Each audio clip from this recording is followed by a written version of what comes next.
Start, it's okay. All right, Go, go we are back. live. Hey, everybody, welcome to Massive Nyarlathotep. This is episode 11 of our campaign, and we are joined by a new player tonight, Slip, who will be playing Shelly, who you will meet very shortly. So, where we left off, you guys were, let's see, what were you doing at the very end there? You were about to go. Oh, you had met with the doctor, Lemming, and you were about to go to the library, I believe, to do some research. Is that your recollection? Yes. Okay. So if we do a quick reminder on the calendar, it is Thursday, January 22nd. It is snowing and cold most of the time. Just to put you to ground you, Shelley, it's kind of been a cold and bitter winter in the city. And so you guys can go down to the library if that was your intent. Mm-hmm. And so Benjamin is still off doing whatever he was supposed to be doing for his paper. So it's just the two of you researching. And again, I'm just going to kind of make an assumption. I think you were just going to pick up where you left off. You had researched up through late 1919, and you wanted to continue on a little further than that, I believe. Correct? Mm-hmm. As much as she could find about the Carlisle expedition. Yeah. Okay, so I'm just going to keep it simple. Natalia, why don't you give me a library use check, and Thaddeus will give you a bonus die from his with his help, his assistance in turning pages and reaching those books that are too high up on the shelf and stuff like that. Much appreciated, Oh, Thaddeus. very nice. And Slip, just so you kind of understand how this die rolling system works, it's very clever, whoever designed this sheet. So first of all, you roll everything off of your token. So when you select your token, you'll have macros that have all of your skills and stuff. And when you do that, you'll see that you get 5 different results. And they can be anywhere from failure, success, hard, or extreme. And normally you look at the 0 line because that's a normal roll. So in this case, you got a hard success, which is great because that means you rolled equal to half or less of your skill. You want to roll low in this game on die hundreds. So if you look at the rolls up there, you can see she has a library use of 51. She rolled a 23, which is half or less.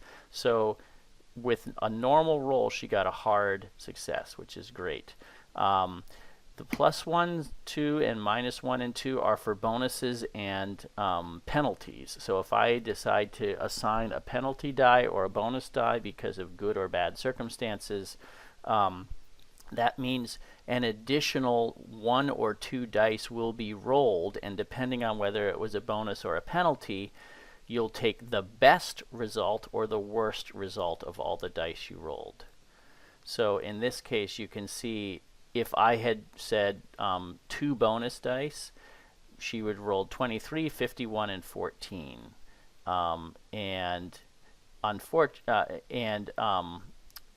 So all of those, the best of those is 14. That's still just a hard success because you can see she needs a 25 for hard, 10 for extreme, if you're kind of following the logic there. Yeah. Okay, so the rolled values, if you had said a +2, then one of those numbers would have... You would use, if it was a plus, a bonus, you would use the lowest result, so 14. If but with a minus -2, you use the highest. Yes, if it was like, Okay. if I did one penalty die, the 23 and the 51 would would apply, and the 51's higher, that's the worst result, so that's the one that we would use. But that's still a success. 51 just made it. So that's why -1 shows success, and -2 also shows success. So however you slice it, whether you're using 1, 2, or 3 of those dice, you didn't do any worse than success. So so you can ignore the die results, honestly, and just look at what you get. You know, if I say just I gave her a bonus die, so you look at the +1, and her result is hard, which means she got a hard success, which is very good. I gotcha. So with a hard success, you make good time, Natalia, and you get up through the mid 1920s, 1920. I mean, say like 1922, and you haven't found anything beyond 1920, June 1920. It seems like that's probably where there's the interest in this story dies. But I will show you the 3 articles you do find.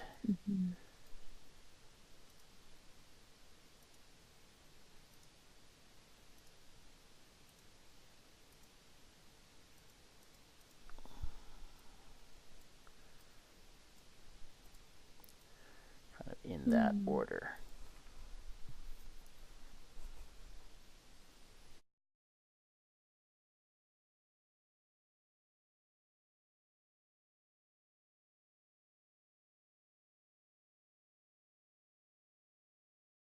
Hmm.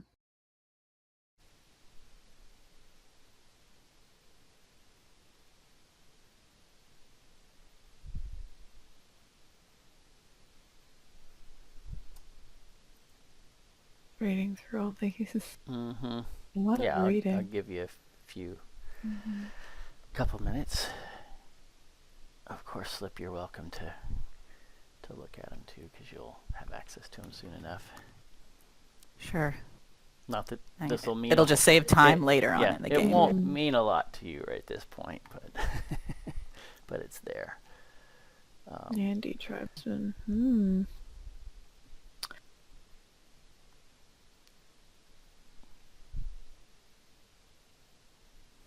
You'll also notice, Slip, that you should have a bunch of journal entry things, ranging from documents and people, both from New York and Peru, which you don't need to look at right now, but eventually you may want to look through that at some point when it starts becoming relevant. Yeah. It's all the stuff they've found.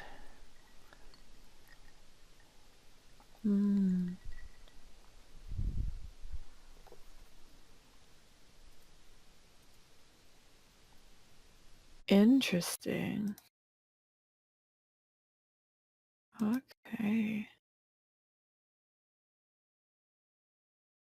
Most likely after Natalia finds these notes, reads them over, making her own notes in her own notebook. She'll pull out, if she can, find maybe a zoomed-in map of Kenya. See if she can figure out exactly where how close the Aberdare Forest is to, I think, the Grand Valley, I think it is. Let me just check.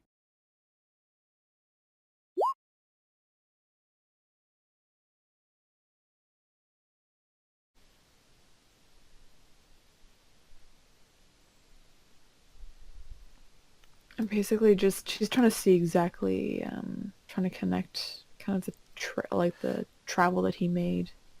Yeah. So you're looking for the Aberdare Forest? Wait. Great Rift, yeah.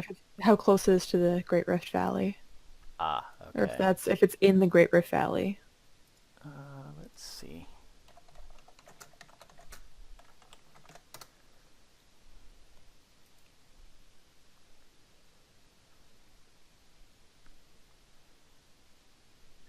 Well, the Great Rift Valley is quite long and stretches throughout Kenya, and it looks like it even goes a little bit into Somalia and Nubia. Mhm.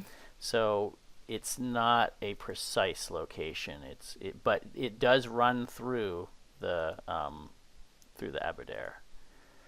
Okay. Aberdare, I guess it's probably Aberdare. the Aberdare.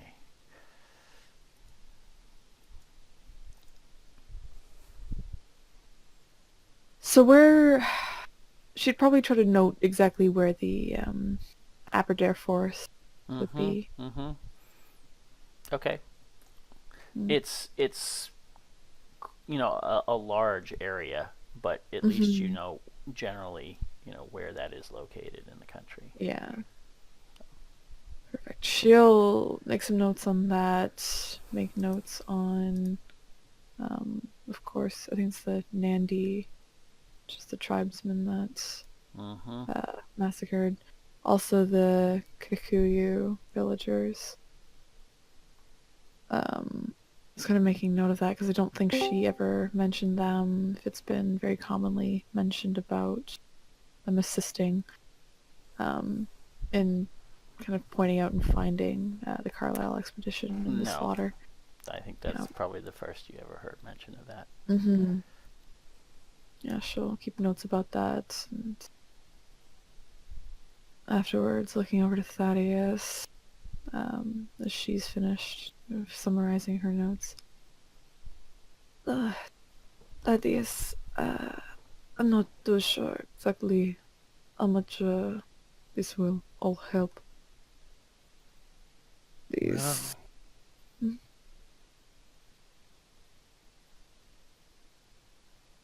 I do hope that Miss Carlyle does sell us those books. I would greatly like to take a better look at them with more time.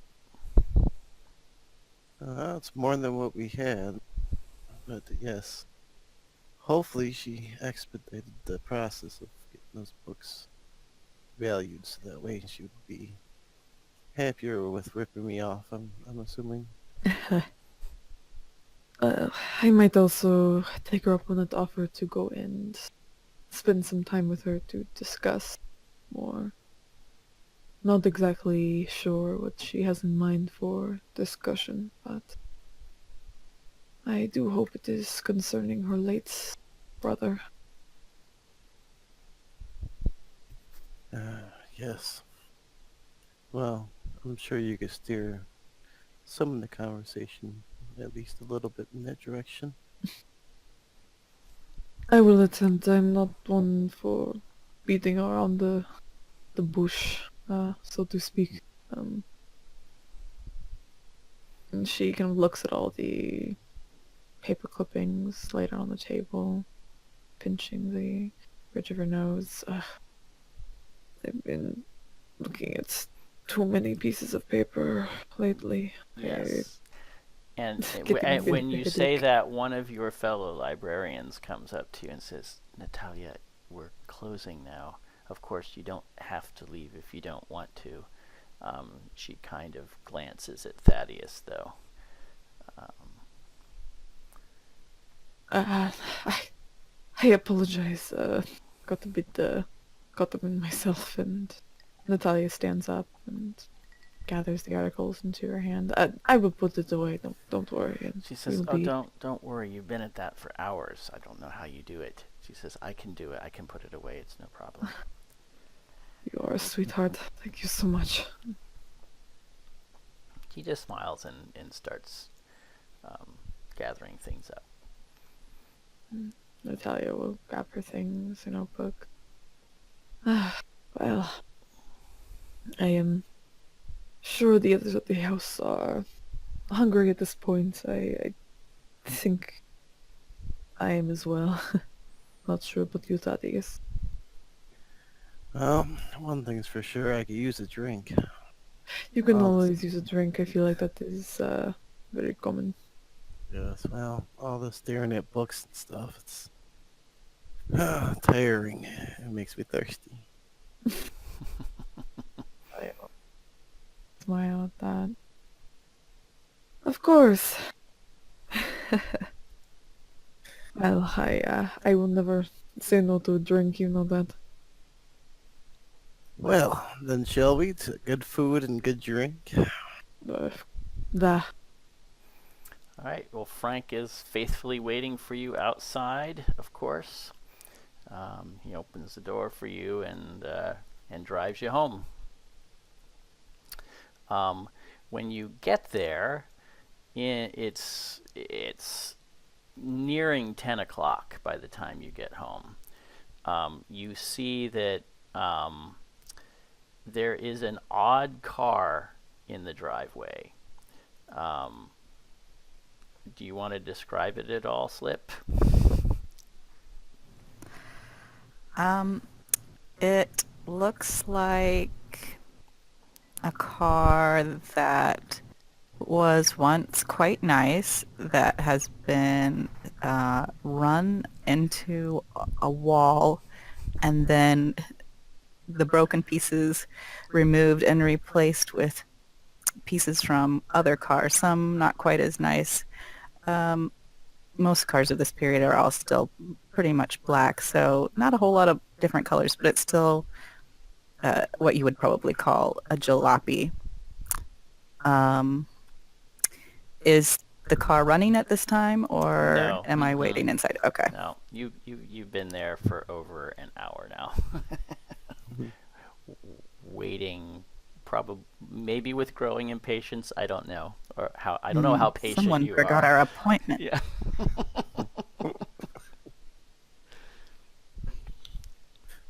And so seeing the car, Thaddeus will turn to Frank. Frank, who is that?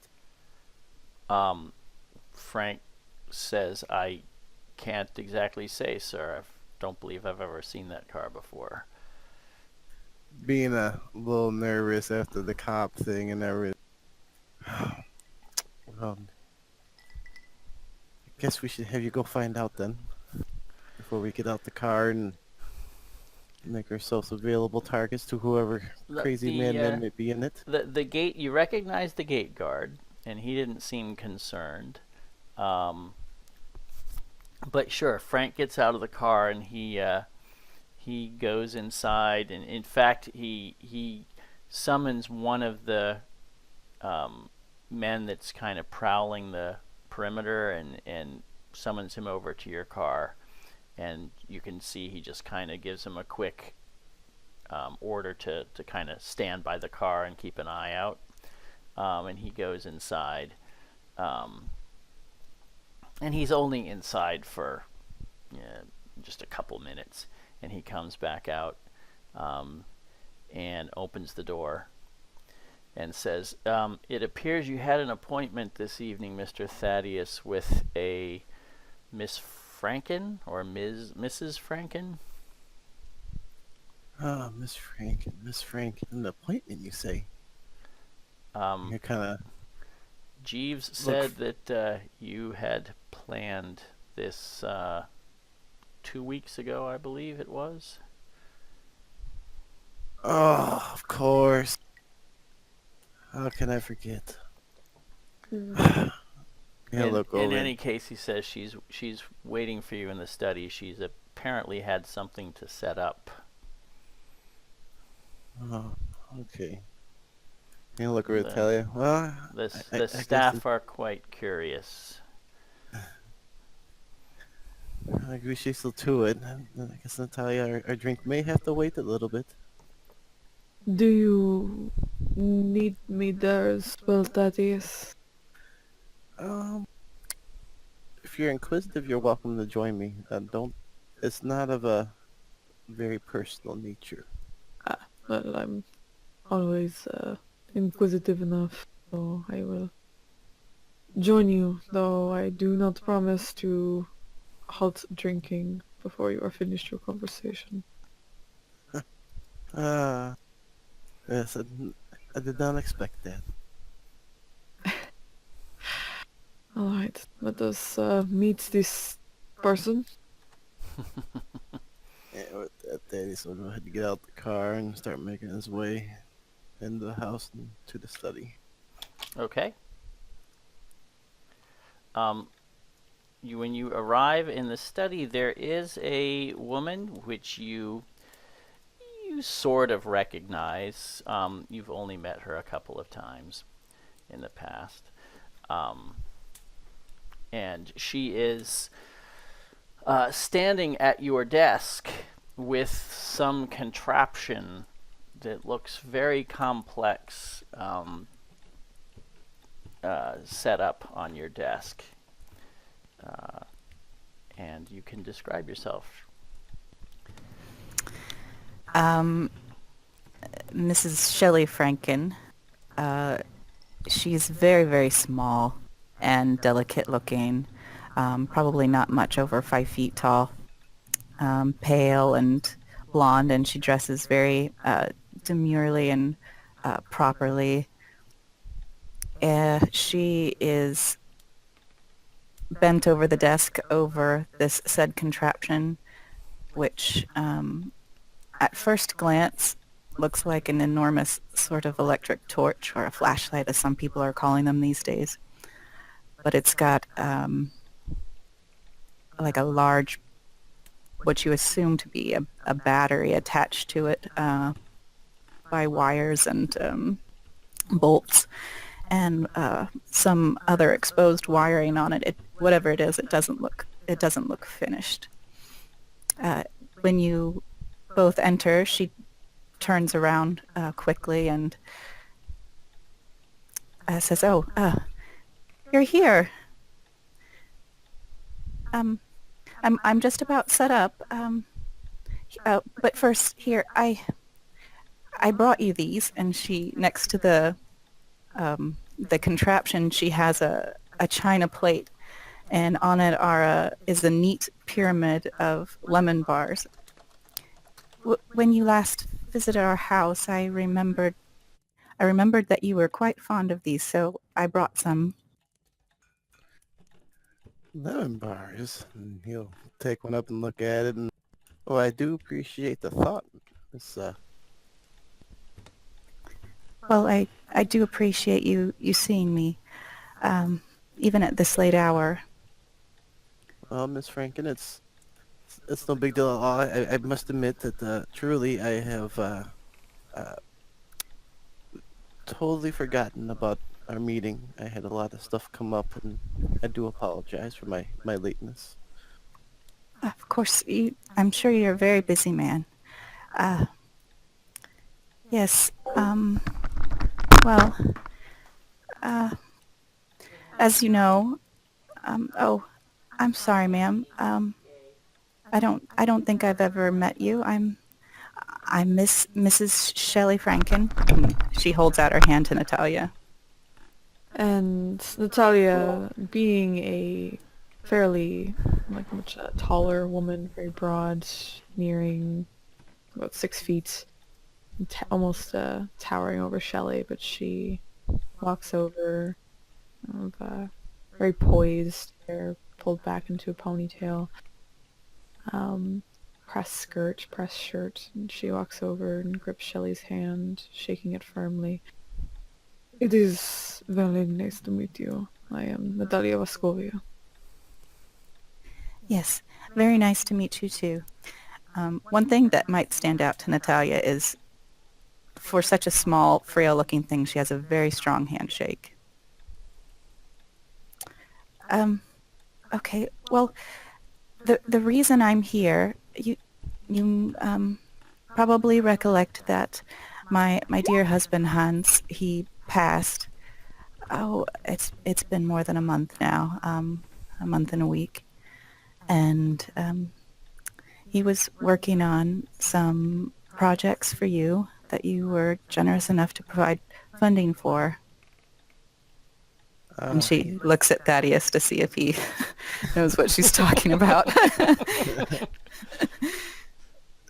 I kind of little frown goes on his brow. Yes, I do remember funding your husband with for our research team. And I am sorry to hear his passing. We will definitely have to get reacquainted once we get done seeing what and he's kind of peering over at the machine. what you brought us here? Yes. So, so yes. My husband, he is gone. How do I say this? Okay. So this is the project we were working on, and not. I don't want to sound forward, but this is something you have to understand if this project has any chance of coming to completion. And it has so much promise. I know you're going to see that. You see, this is my invention. Ever since I left Tesla, I mean, we knew that Hans had to be the face of our endeavor. I mean, look at me. Listen to me. I sound like a fool, but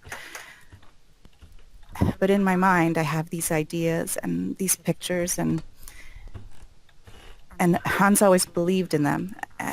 Anyway, let me just show you. Do you have a radio in this room? There's not a radio in here, but you certainly could have one brought in. Okay, she says, well, in that case, please allow me. I know this isn't a very fancy model, and she tunes the radio to a channel that comes in very clear. And when you go to get the radio, you can see just outside the door, there are a couple of familiar faces.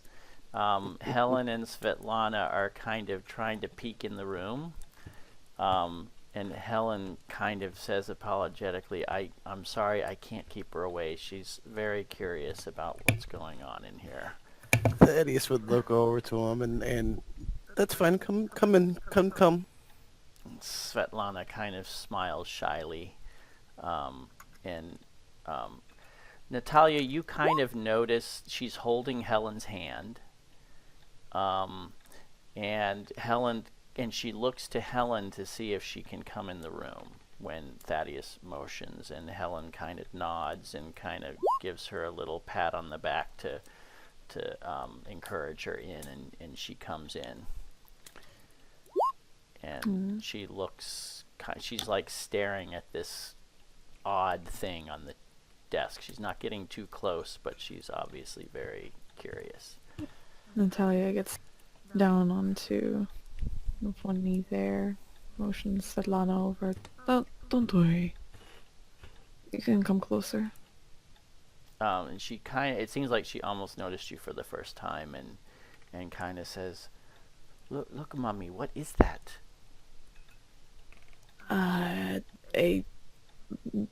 She looks over to Shelley. What exactly? I haven't really come up with a name for it yet. I mean, it looks like a flashlight. Hans always called it the Franken flashlight. That it does sort of it's kind of a joke. But let me show you. And the servant brings the radio in and asks, in his white gloves, of course, and he asks where you want to place it. Oh, anywhere really. On the desk is fine. And he sets it down on the desk.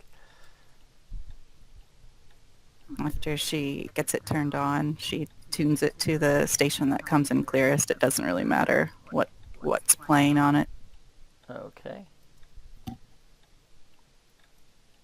Then she reaches into a bag. Oh, that'll do. That's nice and clear. And she pulls out another electric torch, and she says, "This'll show you that it's not just on corded electronics." And she places it on the desk and turns that electric torch on. She's now watch carefully, and she starts turning this little handle that's on the battery, and she says, This is just to get the battery at full charge. This requires a lot of power. This is in the completed design. I'm going to have to come up with something better, because this battery barely does the trick for even just a moment. And okay, I think that should do it. Oh, there's a loose cable. Hold on just a minute. And she reaches into her tool bag and she pulls out some tiny screwdrivers and fiddles around with some of the wires, and there's a tiny little spark, and she starts sucking her thumb. Don't worry about that. That's fine. Okay. Okay, I think we're ready. And People start to settle into chairs around the room with great interest. she takes one of those screwdrivers and says, "Okay, now I just need to tighten this bolt into position, and you'll see what happens." And she, as she tightens the bolt, two things must be connecting within the device because it starts to make a weird humming sound, sort of like what you're hearing. And as she's doing that, the torchlight and every electric lamp in the room starts to flicker and dim, and the radio gets really staticky. Well, my. Interesting.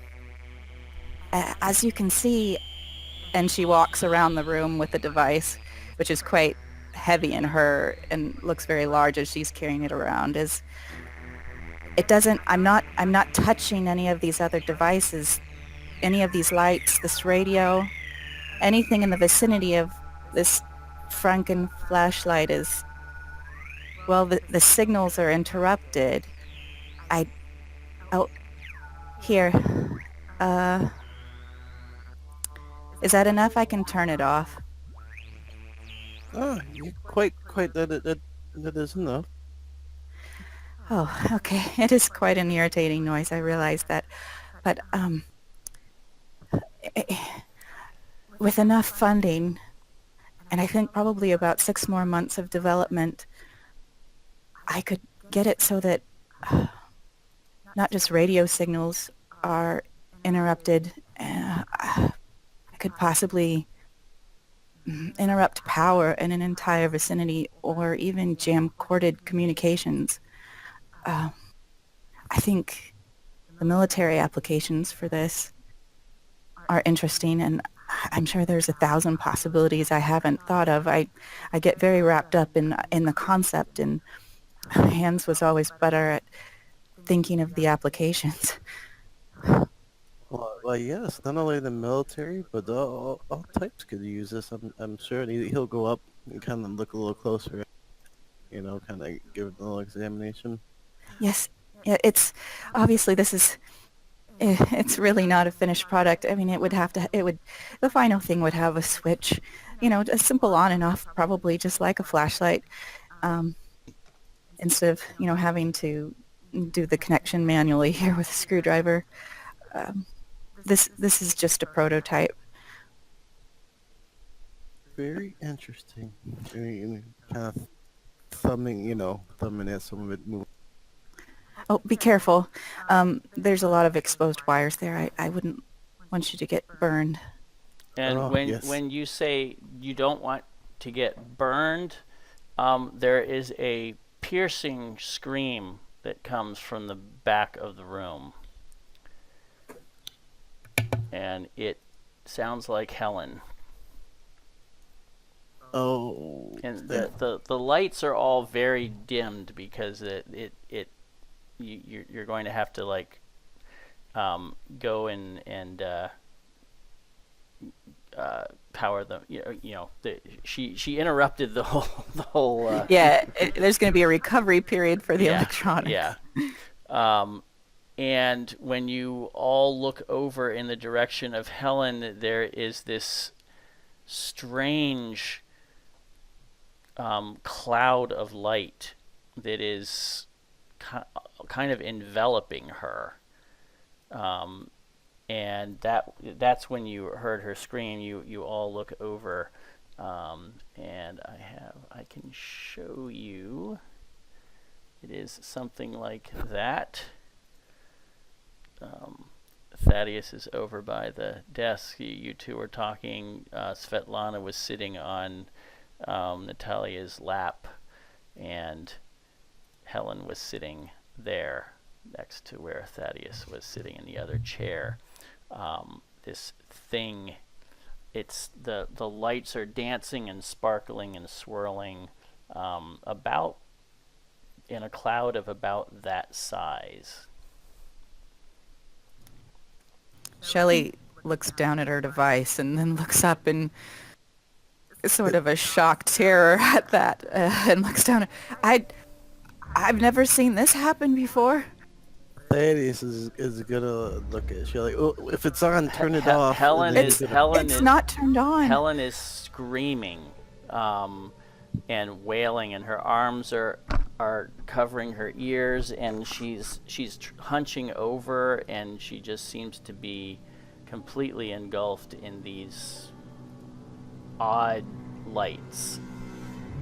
And Natalia Um, grabs Svetlana off of her lap, kind of shoving her to the left side of the chair, pushing her head down, trying to protect her from Okay. whatever that is. She looks, I mean, she almost resists you because she seems fascinated with the lights. And in fact, when you look at the lights, they are quite fascinating, almost mesmerizing.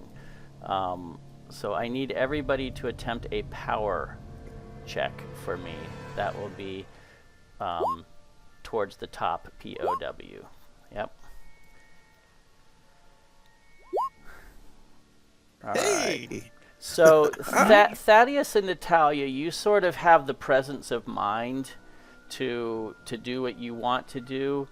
Shelley is like startled and mesmerized by this. Like, she doesn't know what it is, and I think her scientific mind is racing. Like, so she's not really thinking very practically at the moment. She's just enthralled with what could this possibly be. So Now, does it look like it's like causing great pain? yes, I mean, yes. Make a spot hidden check for me. It's dark in here, but the lights are making it lighter around her. Just Thaddeus? You can both try.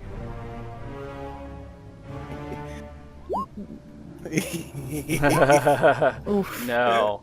Fumble. Oh man. Yeah, you are yeah, you can act, Thaddeus, but it's hard for you to even look at. It's just so overwhelming to you, these lights. Natalia, what do you want to do, Natalia? You would kind of be the first to take action if you want to do something. Yeah, she's going to kind of look just over at Helen in pain, just screaming, and she's going to see if she can try and get her out of that cloud, like just yank her out of it. Okay.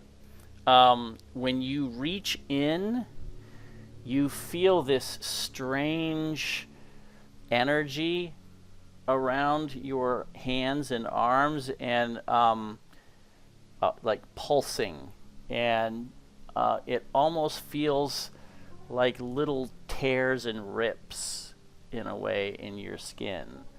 Do you force yourself to continue to reach in and grab her, or do you draw back? I'll tell you what. Your instinct is to draw back immediately. That's what your body wants to do, but you have a presence of mind right now. You could decide not to. Yeah, she's going to pause for just a moment, debating on pulling out, getting kind of that sensation away from her, but she needs to get Helen out of there, so she forces herself kind of through the pain, through the tearing, and Okay. try and grab her. Okay. Attempt a power check for me then. That's good.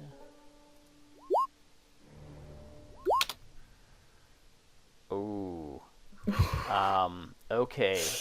You actually take 6 points of damage. Oh my You get her out. You pull her out, and she just kind of collapses to the floor. But when you let go of her, you look at your arms, and it's almost like they've been burned. And she, in the light, looks like she has been badly burned. Although, the weird thing is it didn't feel hot. It looks like a burn, but it didn't feel hot at all. If anything, it was almost cold, but not very cold. Natalia's gonna look down at her arms, look over at Helen, just... Fuck. Helen! Are you okay? And this thing starts to move towards you, Natalia. Rather quickly, not as fast as you can move, but it's not like a floating cloud. It seems to be moving with almost intent. She's gonna attempt to move away from it, grabbing Helen at the same time with her right hand. Oof. Yeah, grabbing that's daughter with the other. all right. Again, make a power check to force yourself to, because it's very painful to grab her and pull her along. Oh yeah, you go through the pain and grab her. You can even have the presence of mind to grab Svetlana in the other hand if you want. Oh yeah, that was definitely our other plan, is use kind of like the left, scoop her child up and hold her close, so grabbing kind of have Helen by the scruff. Yeah, so you're dragging them along this way. Okay, Thaddeus, what are you doing?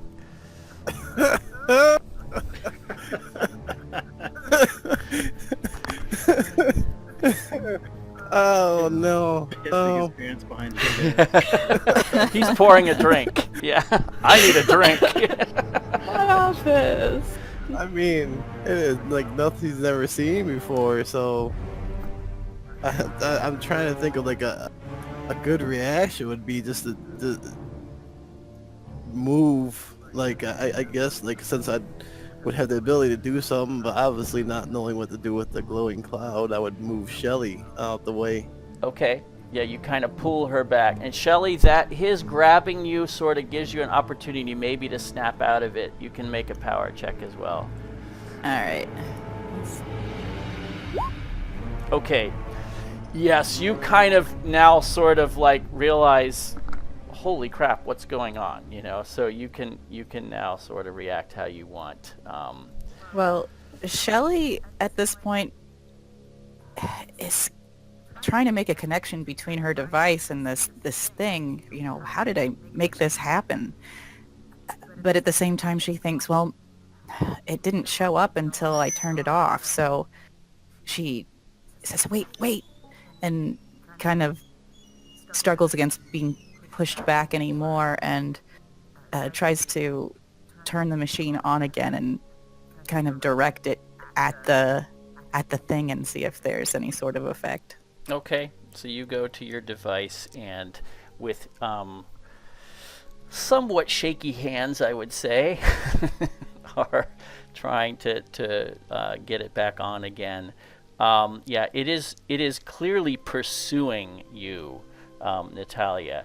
You're now kind of moving around the desk, right? I would assume, and it's just coming right at you. So why don't you make a strength check to see that you can kind of keep dragging these.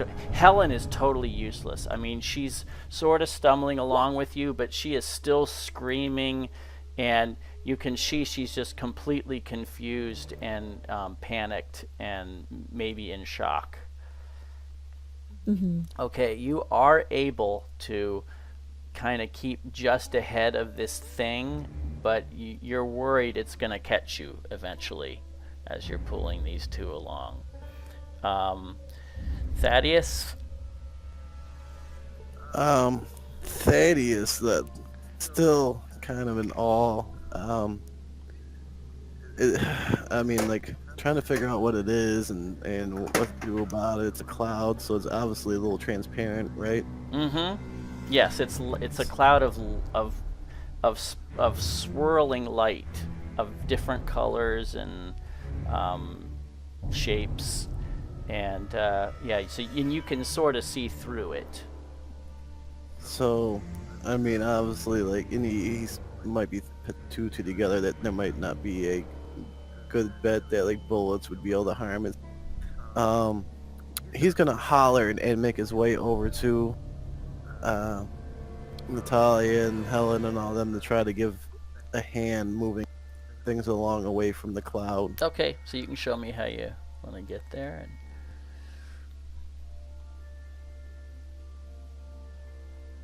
I assume you're going around the back of the... Yeah. Yep. Okay. So yes, you, as she's pulling them along, you sort of meet them there, and it is hot on Natalia's tail. Let's see. So, Shelley, why don't you attempt a mechanical repair check for me to get this going very quick? Oh, you were all ready with that one. Okay, so you do manage to get it back on again. So it is operational, but you do have to kind of build it up a little bit. And you say you're aiming it at this thing. Okay. So I need one more strength check, and Thaddeus, you can help out this time. So one of you can roll. So Natalia, you can do strength with a bonus because he's helping you guys along. Okay, that's fine. You're actually between the two of you, you're pulling the two of them faster than it can get there, and Shelley, you can attempt your physics to to try to see if you can aim and get this thing doing what you're imagining you might want to try to do. It seems like you're trying to disrupt it. Exactly.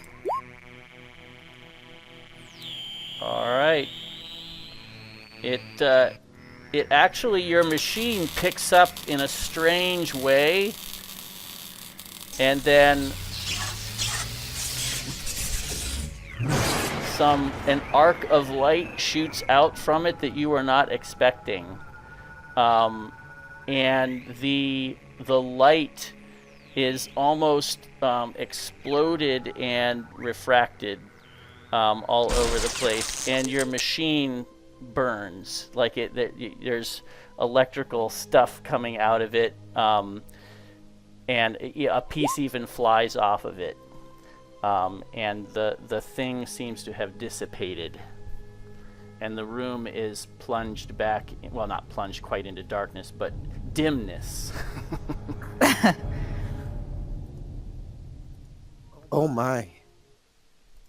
Oh my. That's all Thaddeus can manage to say. Shocked. Natalia drops Helen. She's weeping. Natalia leans down, just grabbing her daughter, pulling into her hug. Frank comes running into the room because he heard that loud explosion. And he kind of stops and he says, "Mr. Pepin, are you all right?" Thaddeus will look over to Frank. We need a doctor for Helen here. She's badly hurt. And he's kind of trying to figure out like what is wrong. Yeah. Are you all right, sir? I'm fine. All right, he runs out quickly. And he'll look over at Natalia. Natalia, are you okay? And Natalia's holding Svetlana very close, shaky arms, and I'm assuming the burns are fairly visible. Yes. And Svetlana is looking at you, and she looks like she doesn't know whether she should cry or not. And she says, "Mommy, what was that?" I don't know, Svetlana. I don't know. And she looks up to Thaddeus. And Thaddeus, you're kind of holding Helen, And Shelley, you can kind of see it too, unless you are kind of caught up in the sort of ruins of your beautiful machine.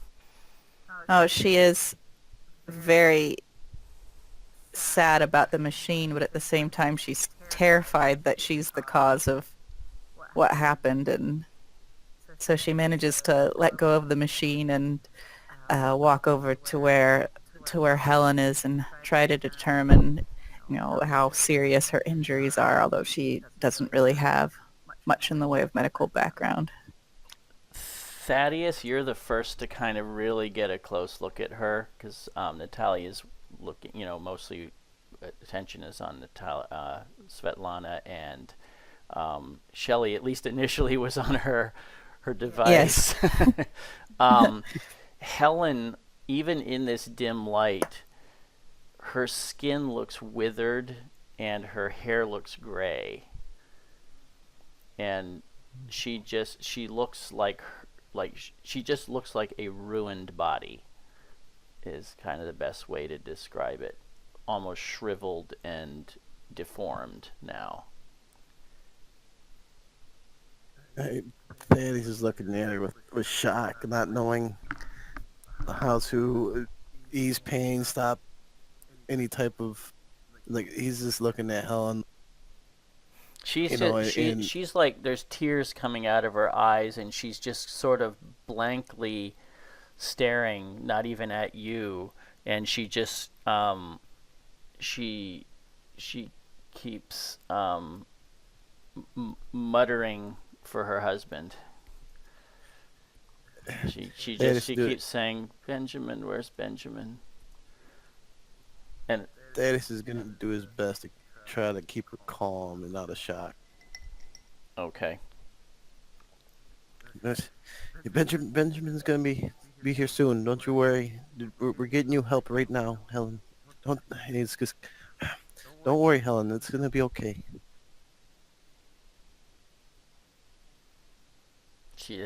It doesn't seem to have much effect. I'm thinking not.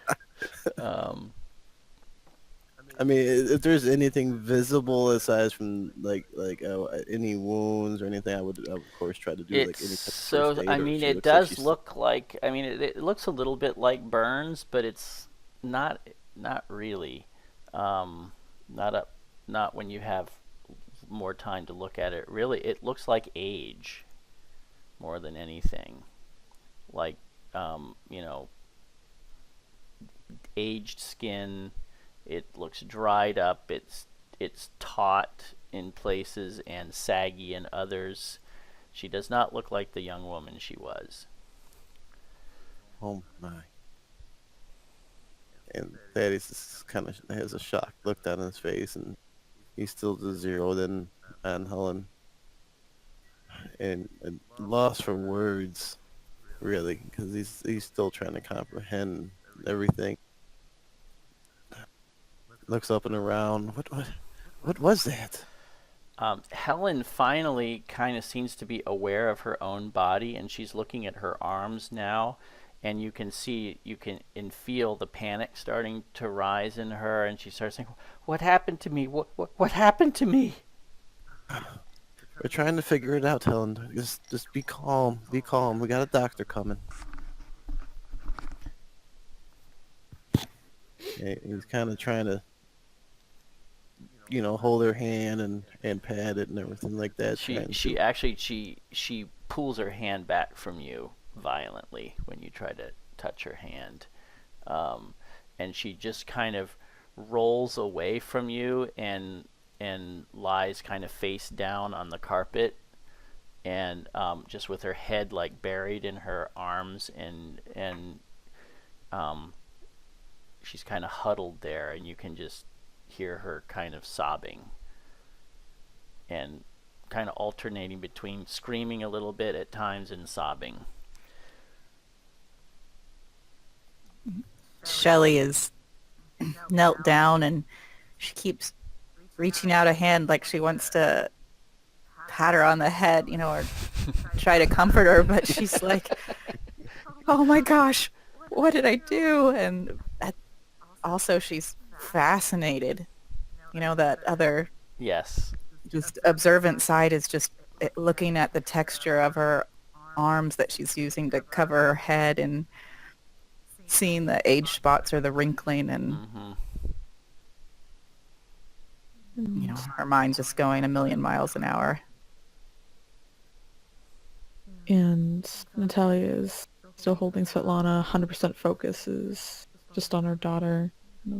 Pulls her back a bit, runs her fingers through her hair, Yeah, checking her over. Svetlana starts crying now, and you probably because you obviously are so concerned, and it's sort of like now she kind of bursts into tears and partly also because Helen's crying and wailing, and so she just starts crying too.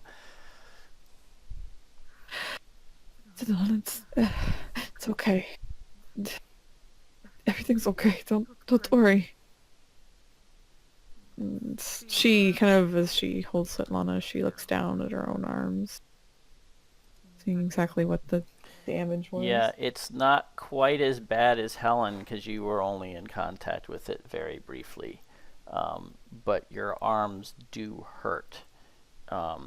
It feels like you touched dry ice or something. It's just your skin feels strange and prickly and pained, and it's hard for you to even focus because the pain comes and goes in waves, and it's kind of overwhelming. And Frank kind of comes running back in, and he says, they've called for a doctor, sir. He's on his way. Yes, we must get her into her bed. He takes stock of the situation and figures out you're talking about Helen down there, and he kind of half politely kind of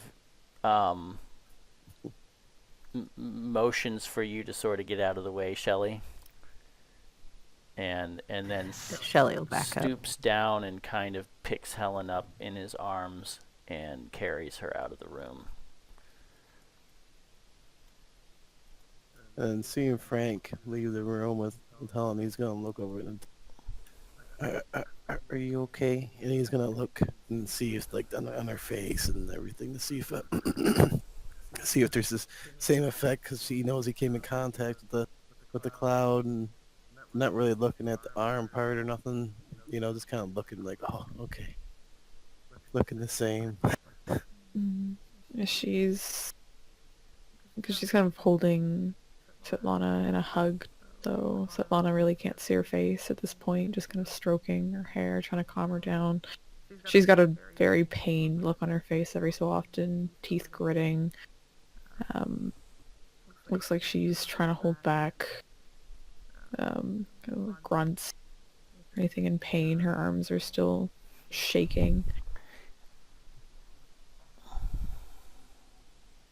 Yeah, it's obvious. It's obvious to you, Thaddeus, that Natalia is in a great deal of pain, but she is showing very little sign of it.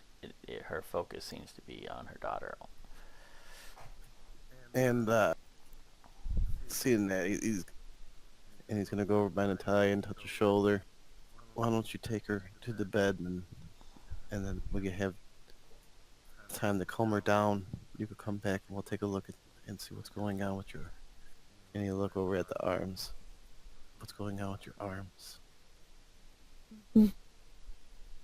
The fine that he's. And Thaddeus call for Jeeves And come aid. Yep, he will do that, and he has a calm look, but you can see that he's even a little bit agitated by all the activity. But he is a calm in the center of the storm kind of guy. So he comes over and he says, Ms. Natalia, I'd be happy to take you to your room. Thank you. She'll struggle to get up. Come along, young Svetlana. We'll get you some nice cocoa. Would you like that? She's not really paying much attention to him. And he just kind of leads the way. She'll follow as well. And holding Svetlana's hand with her one arm and with the other kind of occasionally balling her hands into fists, relaxing them, definitely looking like she's trying to make it through the pain. Okay, so you guys leave the room for a little bit, and that just leaves Thaddeus and Shelley. So Thaddeus looking around where the Helen and Natalia were, and over to where the cloud was, and looks at the machine, looks at Shelley. This machine hasn't done this before. I've tested it. I mean, before I would have demonstrated it, I've tested it 250 times. 250 times. That's my rubric. It's never, nothing like this has ever happened, and that light didn't appear till it was turned off. I don't understand. So Tesla always said that there were certain places that were easier to for energy to be transferred through. I don't know. Maybe there's something special about this house, this locale. It couldn't be a coincidence. I don't believe in coincidence. and they just kind of look at her, and or maybe on the 256 times it turns into a cloud of gas that does God knows what. That was not gas. Well, you must excuse, I'm not a science major, but whatever it was, he's just kind of like looks down, and I've never seen anything like it. And he kind of looks a little stern. I haven't either. It looked like... Now, I won't voice any theory that has not been fully explored, or at least not with more information to support it. Well, I don't know that my device was the cause of this, but I have to admit, it would be awfully coincidental if it had nothing to do with it. I'll take this and I'll leave, and I don't expect to be receiving any support from you at this point. But I assure you that on my own, I will determine if this did indeed cause this. If I invented this now, then someone's going to reach this point sometime in the future, and if I can work the kinks out now, I might cause someone else some... Yes, I'm sorry. Yes, I'm babbling. Well, yes, it something weird did happen. It's not uncommon for inventions to go awry, right? It doesn't mean that we give up on the idea. It just means that we look closer into it. And he kind of moves closer to the machine. Now, yes, we obviously would like to know more. I mean, that is a weird consequence, and if it's reproducible, and he's still staring at it, it's Did you might see? be able to learn more. Did you see at the end? She says, somehow, now suddenly just a little bit excited. Whatever it was, it disrupted it at the end. Yes, it did, and possibly caused it. So it's no coincidence that sometimes something makes something that could disrupt it as well. However, I would say that until we have a more secure and safe area and better testing conditions, which And he'll kind of look over, which I am going to provide for you because it needs to be studied further.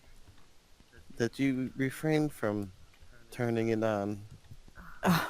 That won't be a problem, she says, looking at the smoking carcass of her invention. Yeah, you're looking at that and you know it's going to be weeks or even months to... Right? This is a start from scratch. Yeah. And Natalia And walks in the room at that time, having got Svetlana kind of settled, and Jeeves has cocoa for her. And Natalia, as you're walking in, you actually notice over in the corner here, near Helen's chair, there's an odd... there's just something odd about the wall there that catches your eye that's out of place.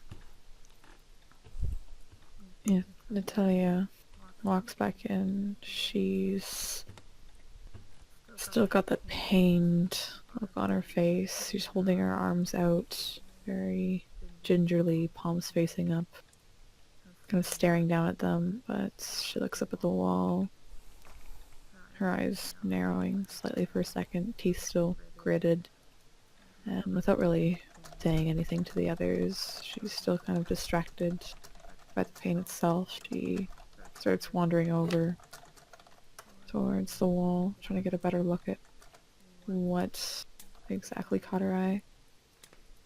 Mm-hmm.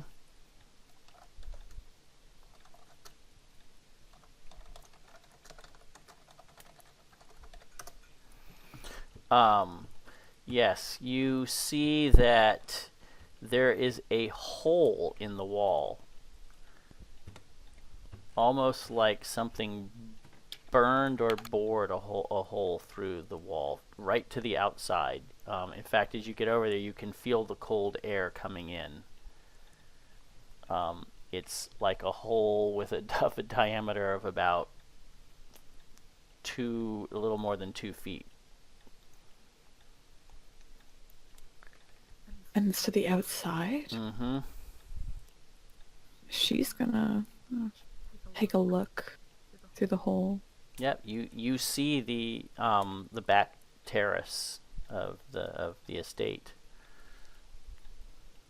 So there is now a nice little hole to the outside. She stands back up straight. And back to I the other sent you two. I sent you a private. I don't know if you saw that. Yeah. Yeah, I saw that.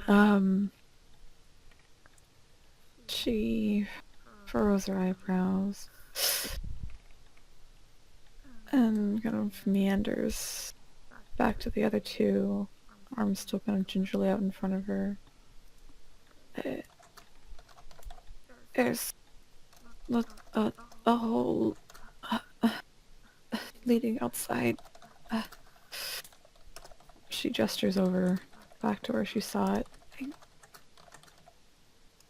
I don't know exactly what that was. That I swear it was trying to speak to me, that it was there to seek me. To seek you.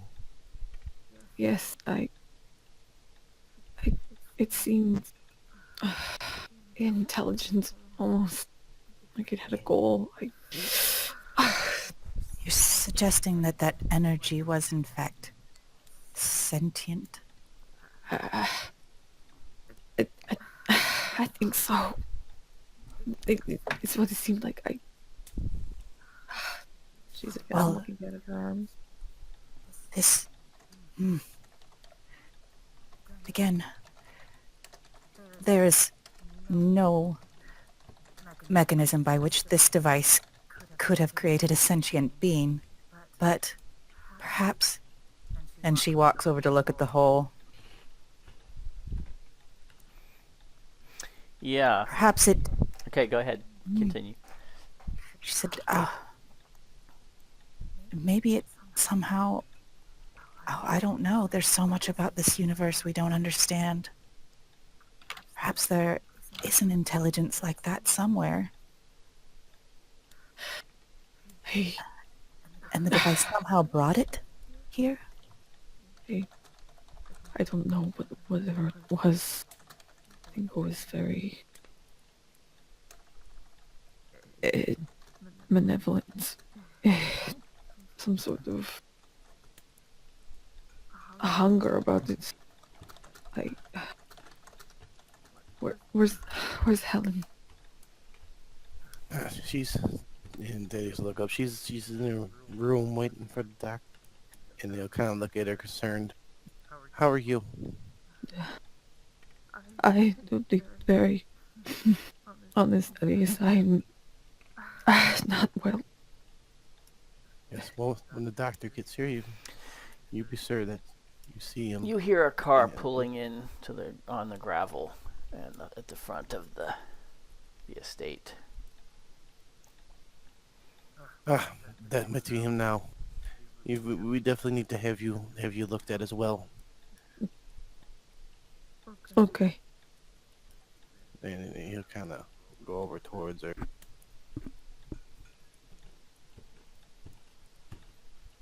She'll take a little bit of a step back, just kind of wary about things being close to her. She looks up at Thaddeus with a bit of kind of a fear in her eyes. Definitely, whatever it was, it was here for me. Helen just got in the way.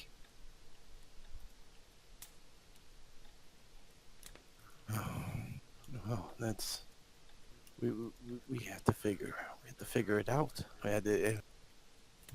Why would it be attracted to you? Why does it want you? And furthermore, is it gone? I don't know. She's again looking down at her arms. You see them kind of flexing and unflexing as her kind of fingers twitching as she's looking down at them.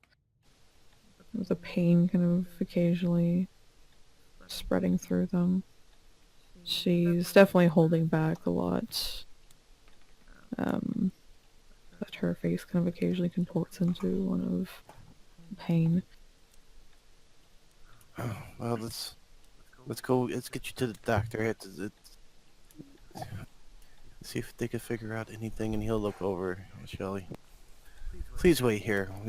I shall be right back. Oh, all right. If you want me to wait, no, sure.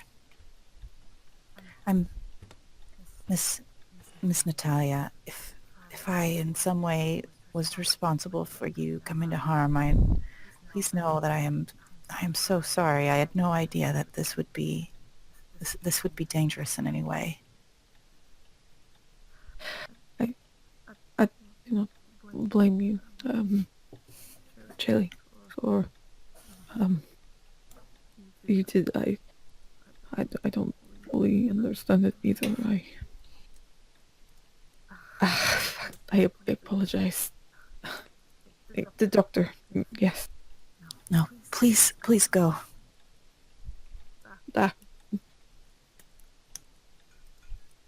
And with that, Thaddeus will go with Natalia to find the doctor, see what he says about Helen.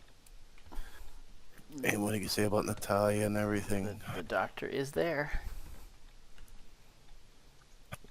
I imagine he'd be heading straight for Helen's room, right? Mm-hmm. Alright, and that's where Thaddeus will escort Natalia to. And before we go there, Shelley, you were looking at that hole, I believe. And it appears it's as if it were melted through. But make a physics check for me.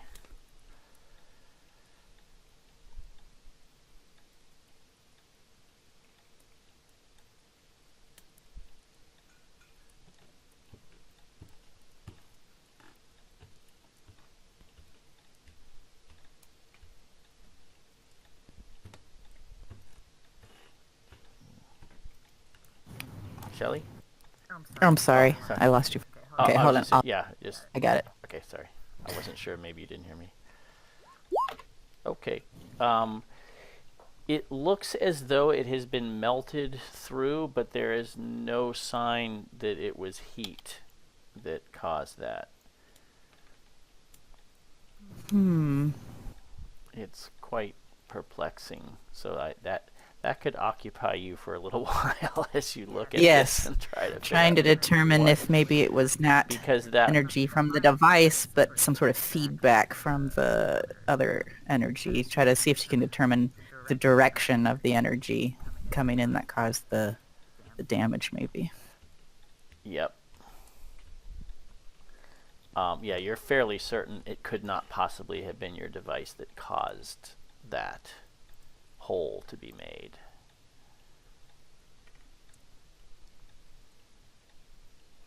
Unless there is some strange science at work here that has nothing to do with your understanding of physical science. So it doesn't really make sense. It's Well, she it's will like examine something bored its way through. So you did get a success. So looking at it closely, you can see that the evidence indicates it bored in from the outside. That was the direction of the movement.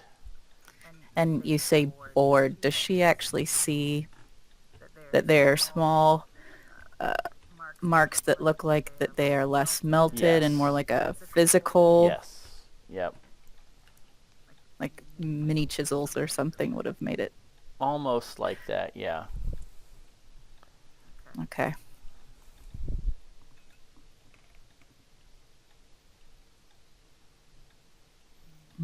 Well, I think she, instead of staying where she is going to follow that hole as far as she can and see if she can actually identify anything outside the house Okay. that also experienced damage. Like, where did this start? What direction did this come from? Okay. So then we'll go into the Helen's room then. For now, the doctor is there examining Helen. Doc? So you walk into the room and you see a large white-haired man standing at Helen's bedside.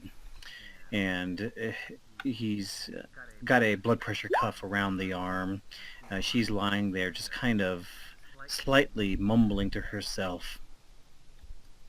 And he looks over his shoulder at you guys as you walk in and holds up a finger as if to not speak, not say anything.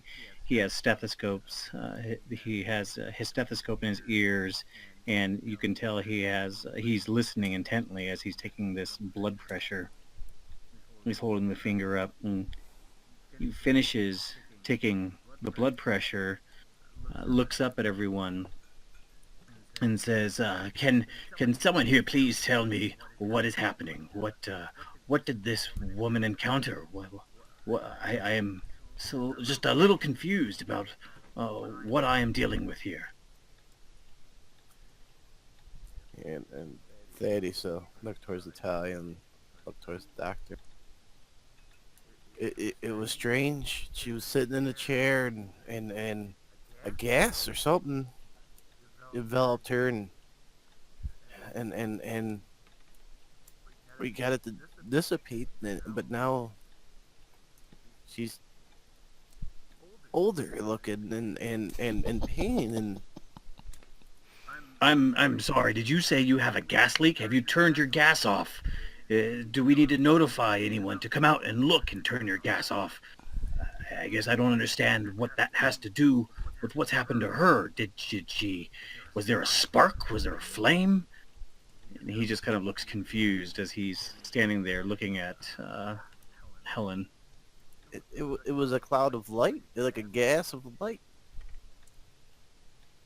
A gas of light. That makes no sense, young man. I don't know what kind of gibberish you were speaking, but a gas of light.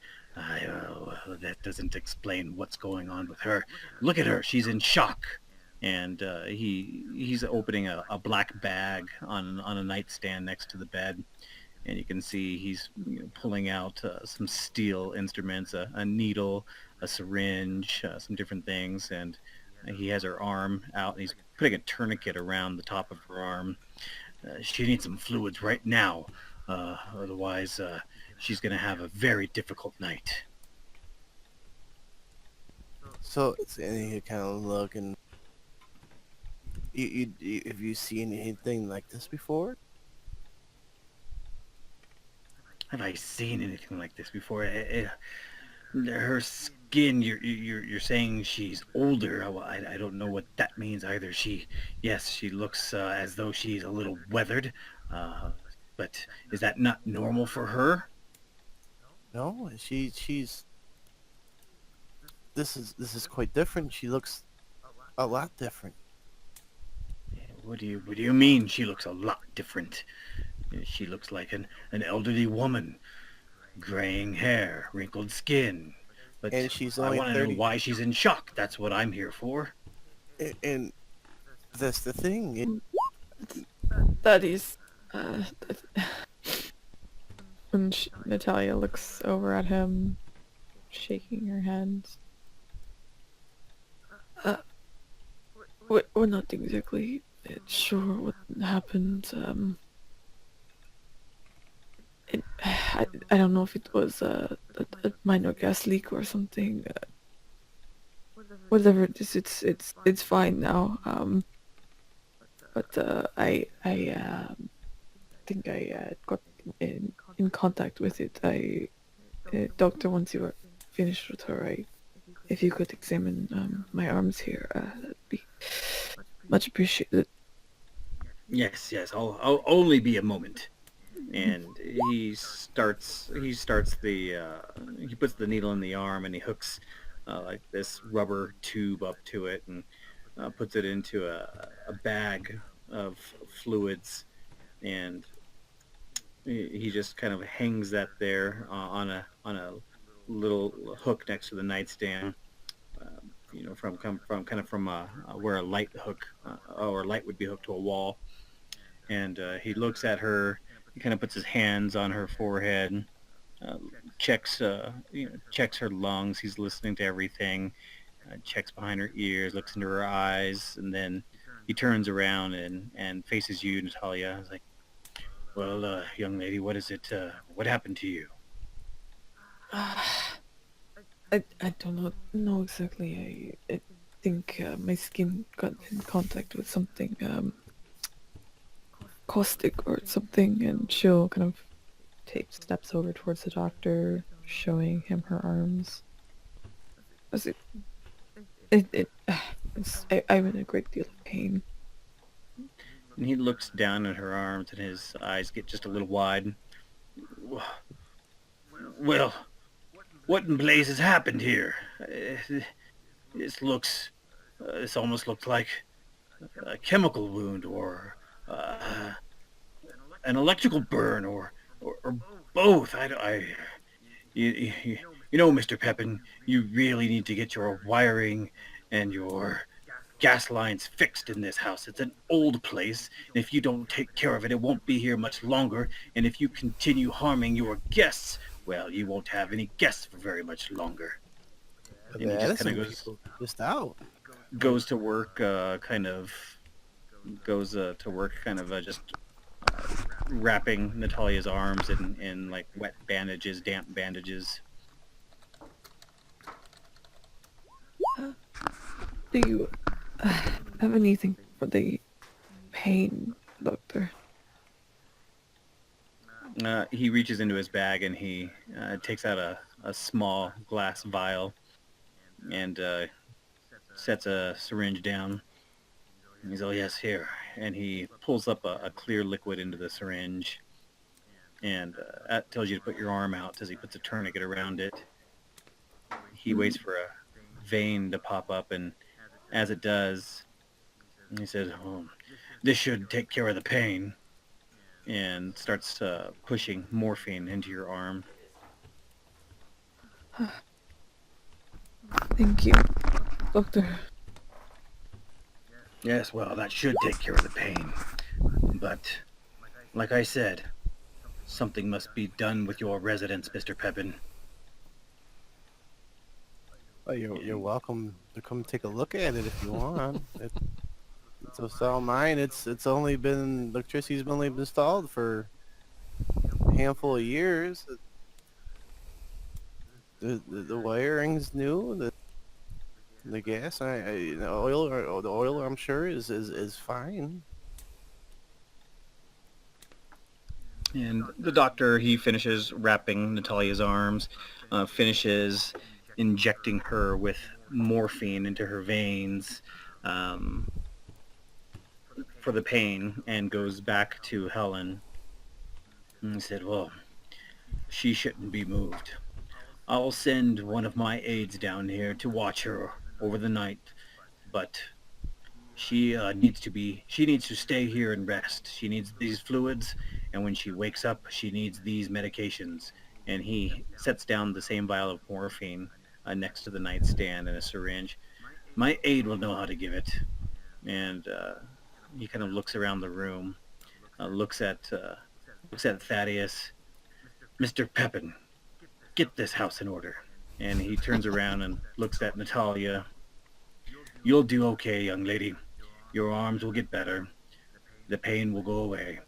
Then he looks over at Shelley, just kind of nods. Shelley's not here.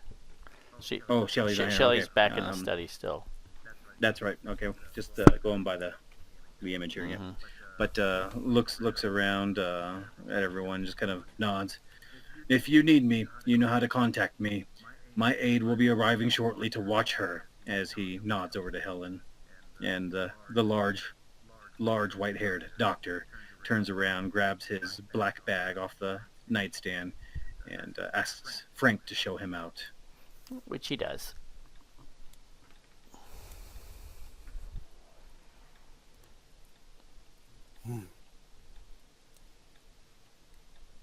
Should we have told him that she's not elderly?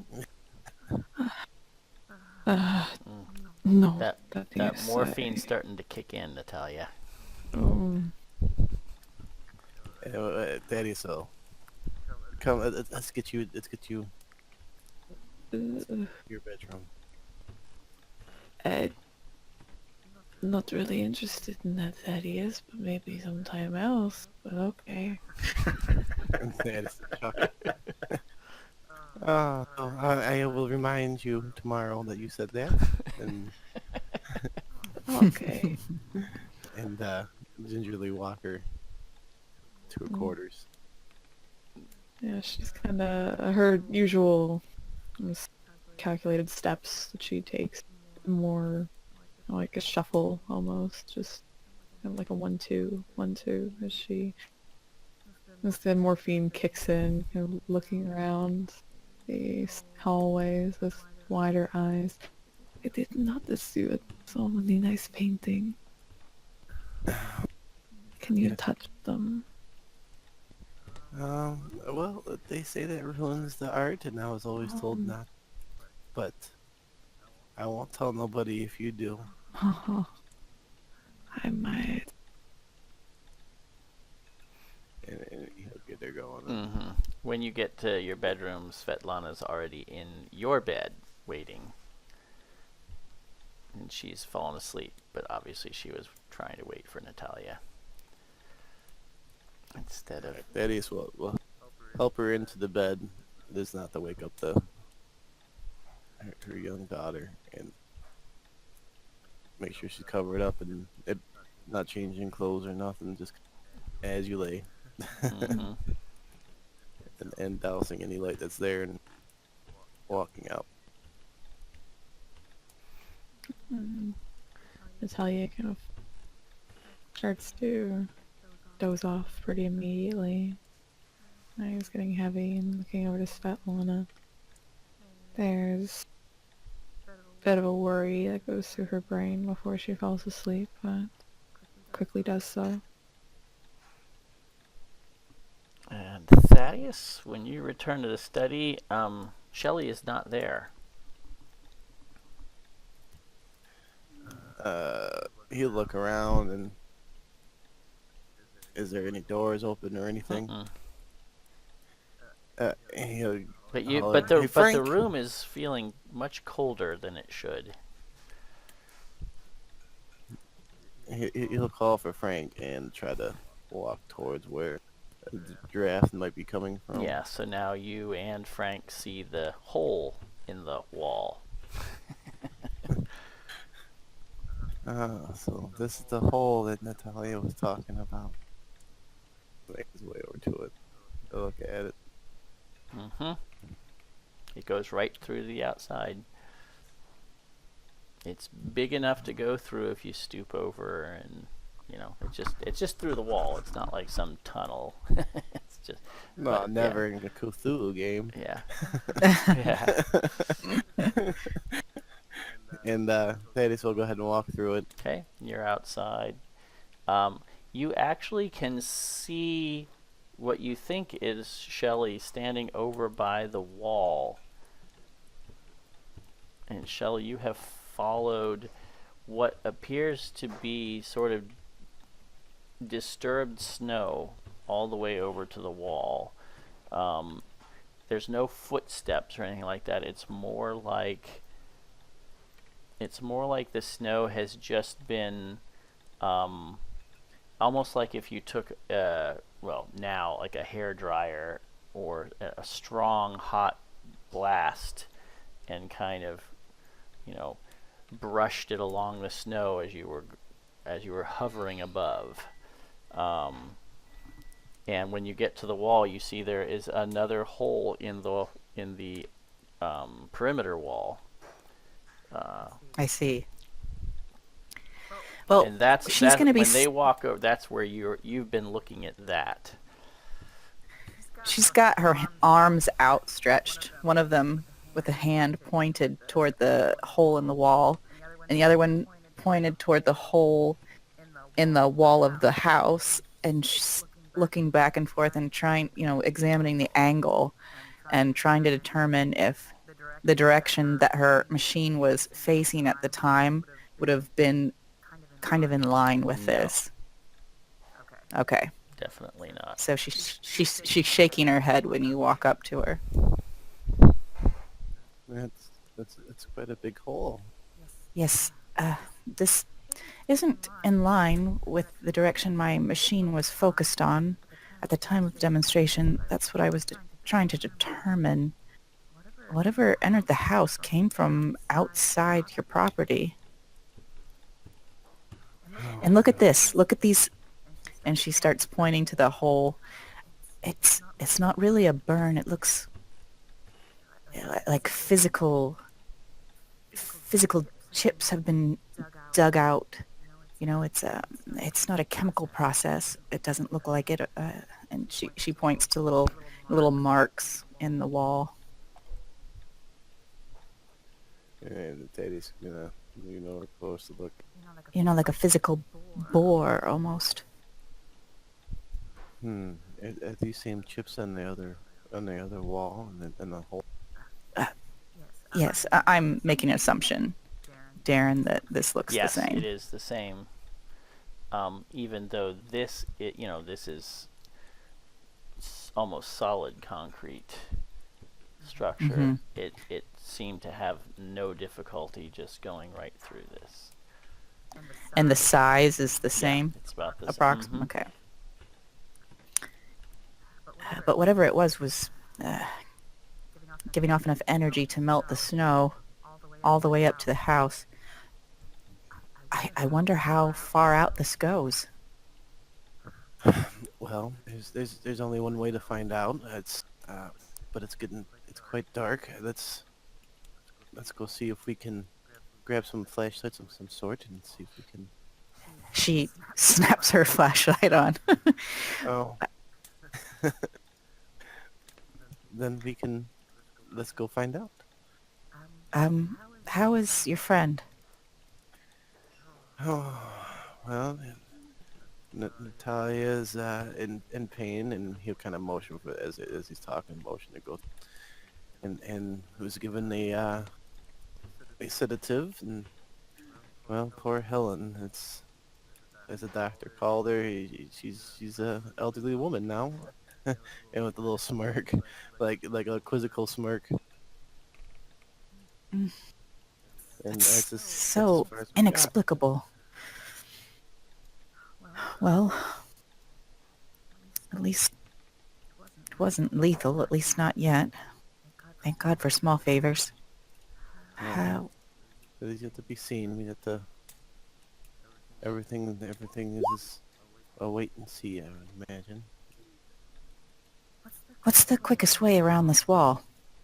We could just go right through it. There's a hole. Is it a big hole there? It's the same size, so it's a little bit of a squeeze for Frank, but you can get through. Okay, and it's at a level that we can reach above the ground? Yes. Okay. Well, Yep. she'll shimmy through probably easier than they will. Okay. You go through and you can see right on the other side of the wall, the snow is sort of, for lack of a better word, burned or singed again. Melted a bit. And it leads up a slight incline. Thaddeus, you know that adjoining your property is a small kind of thin woods before you get to the next estate. So it's sort of in that direction. I would encourage to keep following it to see where exactly the start point might have been for it, if like in a feasible distance. Okay. It's a little hard to follow. So give me a spot hidden check, but I will let you get a bonus die because of the because there's a few of you.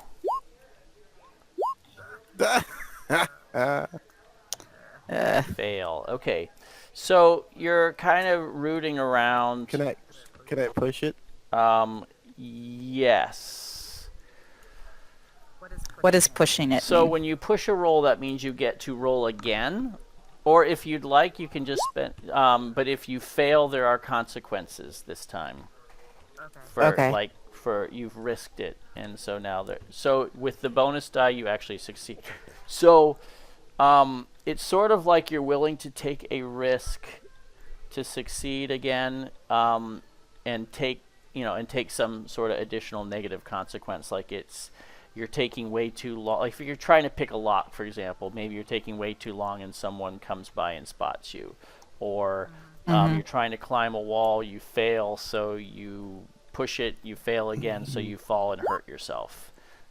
You don't Maybe we... Yeah, in this case, it would have probably been you are wandering around so long that you might catch a cold, or something like that. It's kind of Trip on something in the yeah, dark. right. It's whatever. But so you're willing to take the risk. So fortunately, you succeeded, so you're fine. So yes, you are. Walls are Thaddeus' greatest enemy. So yes, you pick up the trail. You lost it for just a moment, but you kind of luckily stumble on it, and it's actually Shelley says, "Oh, here," and you guys kind of follow it up, and it seems to stop when you get to a little clearing in the woods. You kind of make your way over, and you don't see it anymore. It's pretty dark here, and you can see there is some disturbance in the snow, like right here. Well, I don't see anything other than right here, and she points the electric torch right at the spot. No, is there any other footprints or anything? Or is it You can try a spot hidden with 2 bonus dice this time. Both of us or him? Just one of you. So I'm going to Okay. let one of you roll, but I'm giving you bonus dice because there's more than one of you, and it's snow. You're looking for tracks in Right. snow. It's not too hard. I think mine's at a 35 or 45. I don't remember. Yeah, mine's at 32, so I would mention it, and I would go Yep, ahead and either defer to one. you. All right. 3 points of difference can Oops. make a lot.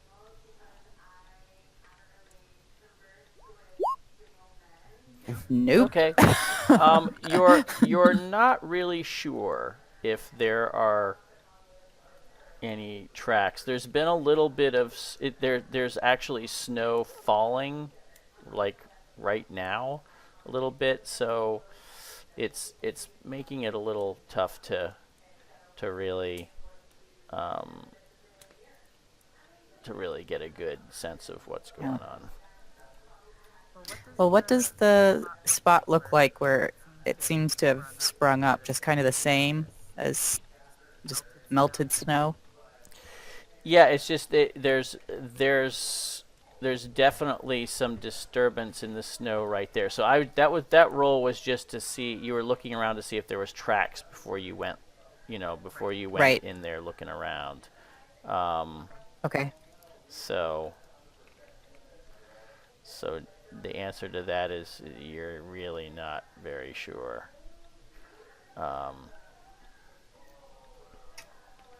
So I can't tell if anyone else has been here. What do you make of this area here? And she'll enter it and start pointing the electric torch all around it. Maybe kind of dust recent snow off to see if the ground looks the snow different. has been cleared away in this little patch right here, exposing the ground underneath, and you can see that someone has kind of dug little gullies or trenches. They're very small in the ground, but it looks like someone was digging here.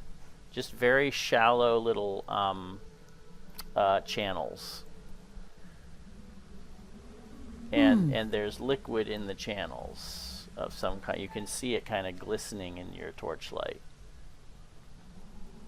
Well, Shelley will point it out. Does it just look like water, or we can't tell really? It's hard to tell unless you get up close.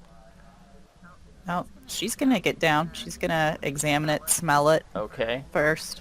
Well, let's see. She has a little bit of chemistry. Yes. Okay. Then if you have a little bit of chemistry, let's see.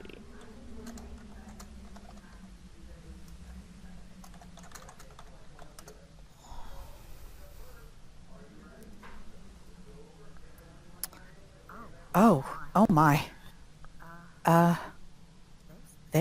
There's blood here. I'm not sure if it's human blood, but do you see these shallow grooves? There's blood pooled in there. That makes no sense. It looks like someone was digging. Thaddeus will look close at it. Okay. Give me an intelligence roll, Thaddeus. I excel at intelligence.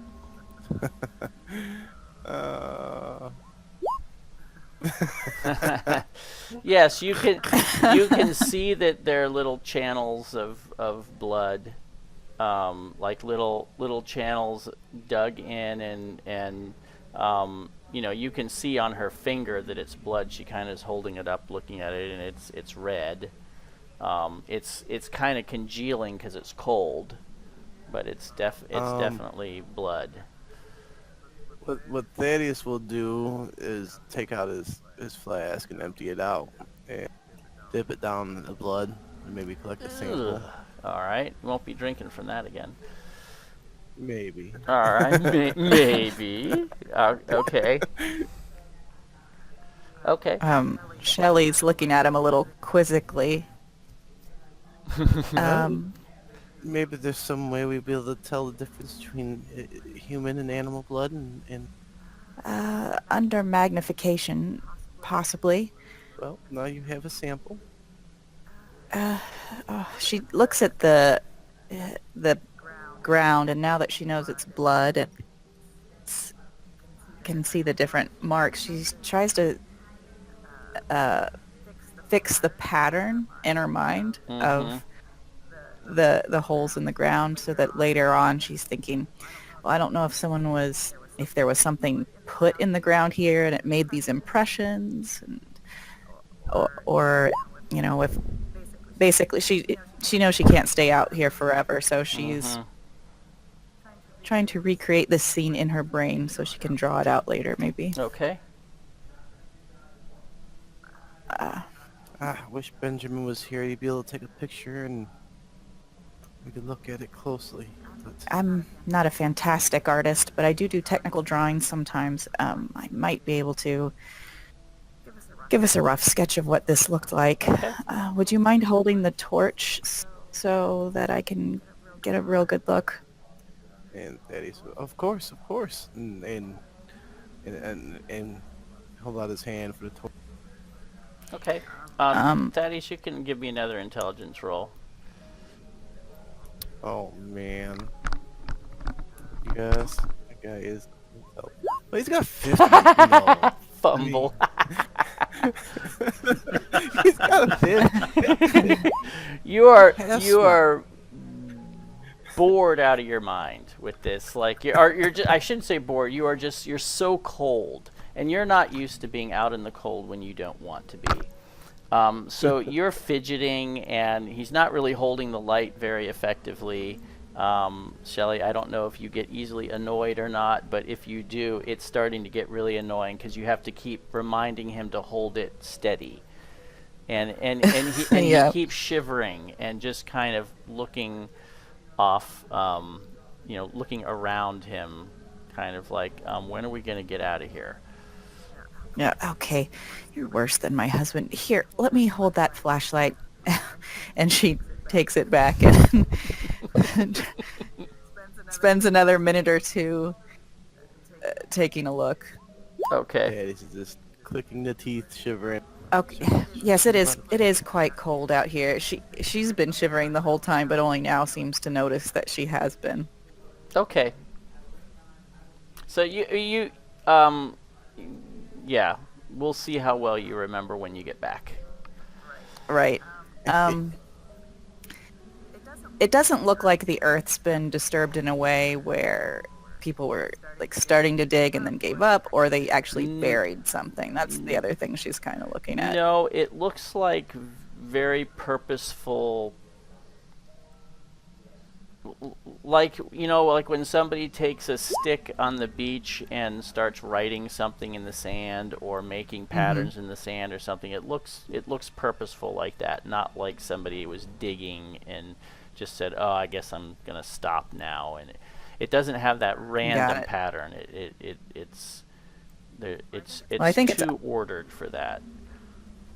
right. And I think that would be striking, but I also think it's unlikely that she would have brought drawing materials out with her. So that's what we're going to have to do. We'll see how well she remembers when we get back in. Forgot to put the blood there for you.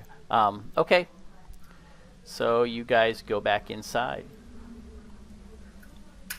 Oh, thank God. Yeah, Shelley goes in and she starts rubbing her hands together, trying to warm them up, and she reaches into her tool bag, and she does have, a small pad there that she uses to scratch down ideas that she gets on the fly.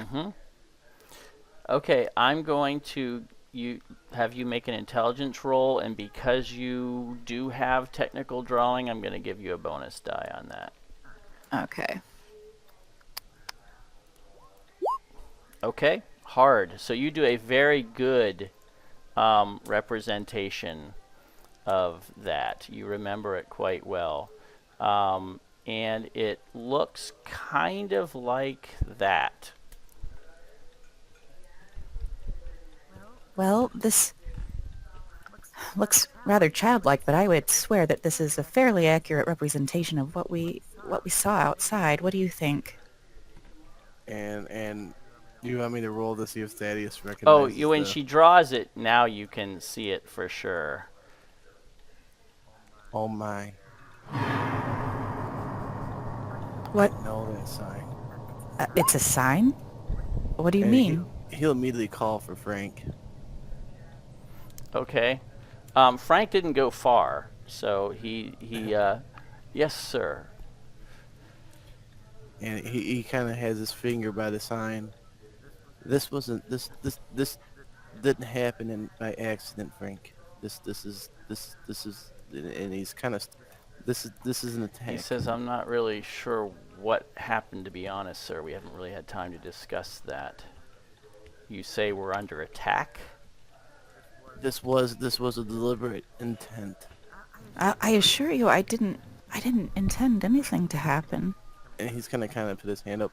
Frank, we need more guards. We need guards along the walls to be watching those woods. And he's gonna go over and start fumbling with some of the papers to try to bring up the paper with the sign on it. Mm-hmm. Okay, Frank obviously doesn't totally understand what's going on, but he does understand we need more men and we need to man the walls. So he goes to work and leaves the room. Excellent.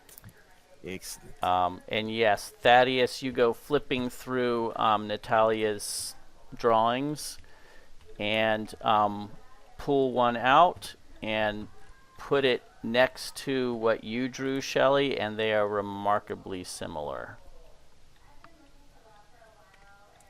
Where did you get that Where did you get that? What does this mean? Well, that's what we're currently trying to find out. It's well, he kind of not wanting to throw too much, but he it's one of our friends was murdered, and there's been a string of murders, and this symbol had something to do with it. She sits back for a minute, just kind of processing that there is this symbol, and then this energy traces back to the symbol, which was in blood. This sounds like you're talking about magic. I mean, what? That doesn't... You're not talking about something... I mean, this is like a symbol written in blood. This sounds like something out of a horror story. He'll, as he's kind of leaning on the desk, he'll kind of look up to her. Oh boy, he'll kind of look up to her and hang on, let me roll this first. There you are.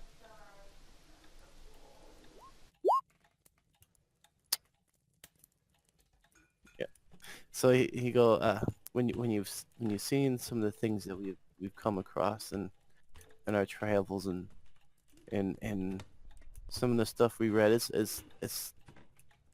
I don't know if it is magic or what it is, but the stuff that's you may have inadvertently been drawn into is I assure you from what you have seen, it wasn't your machine that caused it. And if it wasn't your machine that caused it, it had to have been something else, right? And he's kind of looking at her wide-eyed. Yes. So it's... He kind of sighs a little bit. And it is very hard to explain. And and he kind of stops and he goes abruptly over and to where his little decanter is full of whiskey. And he'll look back and hold the bottle up. Would you like a glass? Shelley pauses. I don't usually, but yes, I think that the occasion calls for it. Good. Then he'll pour a little bit in with and put an ice cube in for Shelly, and then he'll pour himself like a triple with an ice cube and come over and hand it to her. Take a big old swig to calm his nerves. Shelly takes a small sip, kind of makes a face, and then she just downs it all. But from what we are seeing, this symbol is popping up, and I don't want to share too much because I don't want to involve you too much. In fact, this is something that I shouldn't really be concerning you with. Just Mr. rest assured. No, Mr. Pepin. I may look small and helpless, but... And she looks at her destroyed machine. Whatever that was, I destroyed it.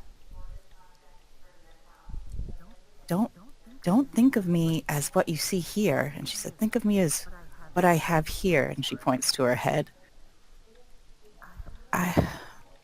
I need to know. I don't believe in magic. I believe that everything is just science we don't understand. And I think the fact that my device had some effect on this, whatever it was, is further evidence of that. Maybe I can help you understand what's going on. You know, kind of stop, think for a minute, and take another drink. Well, it would be very helpful for somebody with a strong intellect, and if you've shown, obviously, and he's gonna point at the machine that it is possible, and your machine did stop it, which. And he's like, well, you know what? If you want to take a look and see, then I can explain more. But he'll kind of look, but it's getting quite late. Oh, yes, of course. And he'll kind of look at her. Do you have a far drive? Well, I live, not in this part of town. It's probably about a 30-minute drive from here. It'll be all right. I'll be fine. My car is quite reliable. Oh, you mean that piece together thing out there? You call it a car? Her mouth kind of twitches. Like myself, I remember appearances can be deceiving. Yes, this is true. However, I feel now that you are here, and he'll kind of stop. I tell you what, I have many rooms, and I have articles of clothing that you could turn in, you could change into, and it'd be remiss if I let you drive the half hour, and especially with what happened here, I feel actually for your safety now, and this was the safest spot, and it's no longer the safest spot, so I feel like letting you go is going to be dangerous. Well, I appreciate your concern, and I have to admit these aren't ideal weather conditions for travel, and I don't exactly have anything I'm coming home to. Perfect. And then he'll call for Jeeves. Jeeves will be able to show you to a room, and he'll make sure that you're properly outfitted for whatever you need tomorrow morning, and we shall discuss more in the breakfast time. All right. Jeeves does arrive, and if there was at any point during the evening that he lost his composure in even the smallest amount, he has regained it fully by now, and he's very prim and proper and ready to show Ms. Franken to a room.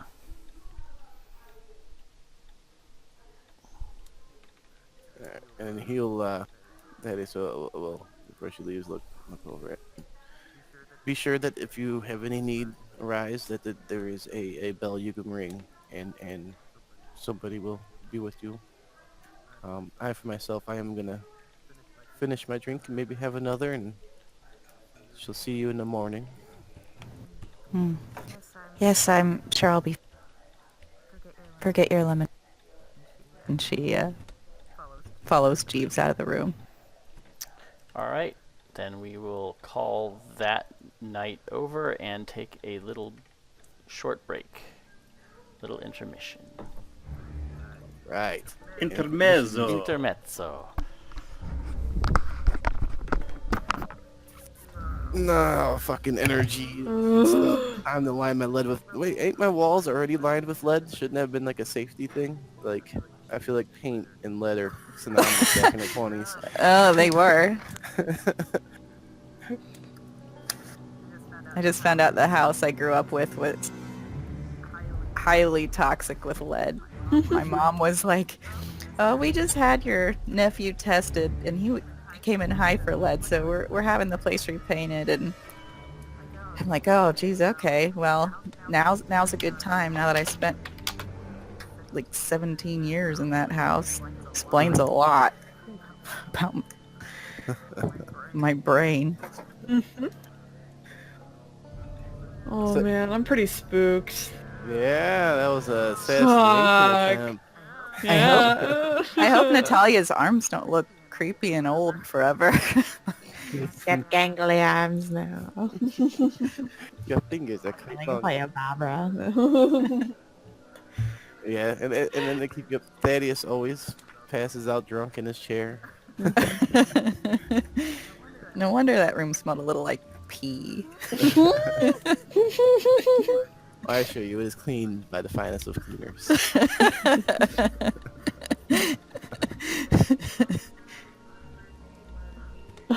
I don't think Thaddeus gets that drunk. He has a high tolerance. It's more of the edge taking off at this time. Gotcha. So is Svetlana Natalia's daughter then? Yes. Yeah, but came in thinking Helen was the mom. Yeah. Are we all like widows and widowers then? Yeah.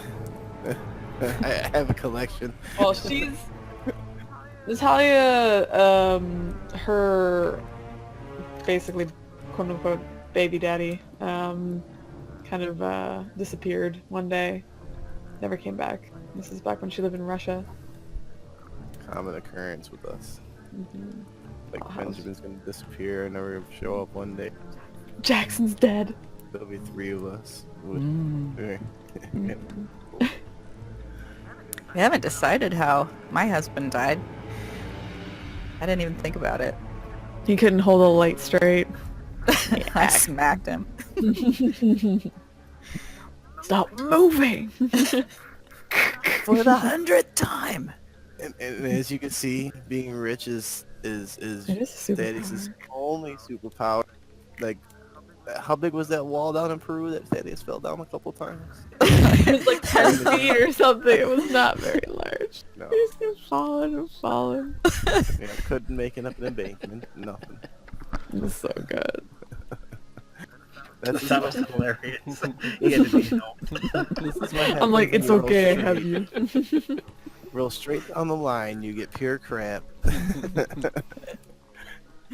Fucking poor Natalia getting traumatized by clouds of electricity. God damn it. Yes. So Natalia's the tank. Basically. I have to ask Darren, the technicalities of why my lead painted walls did not stop.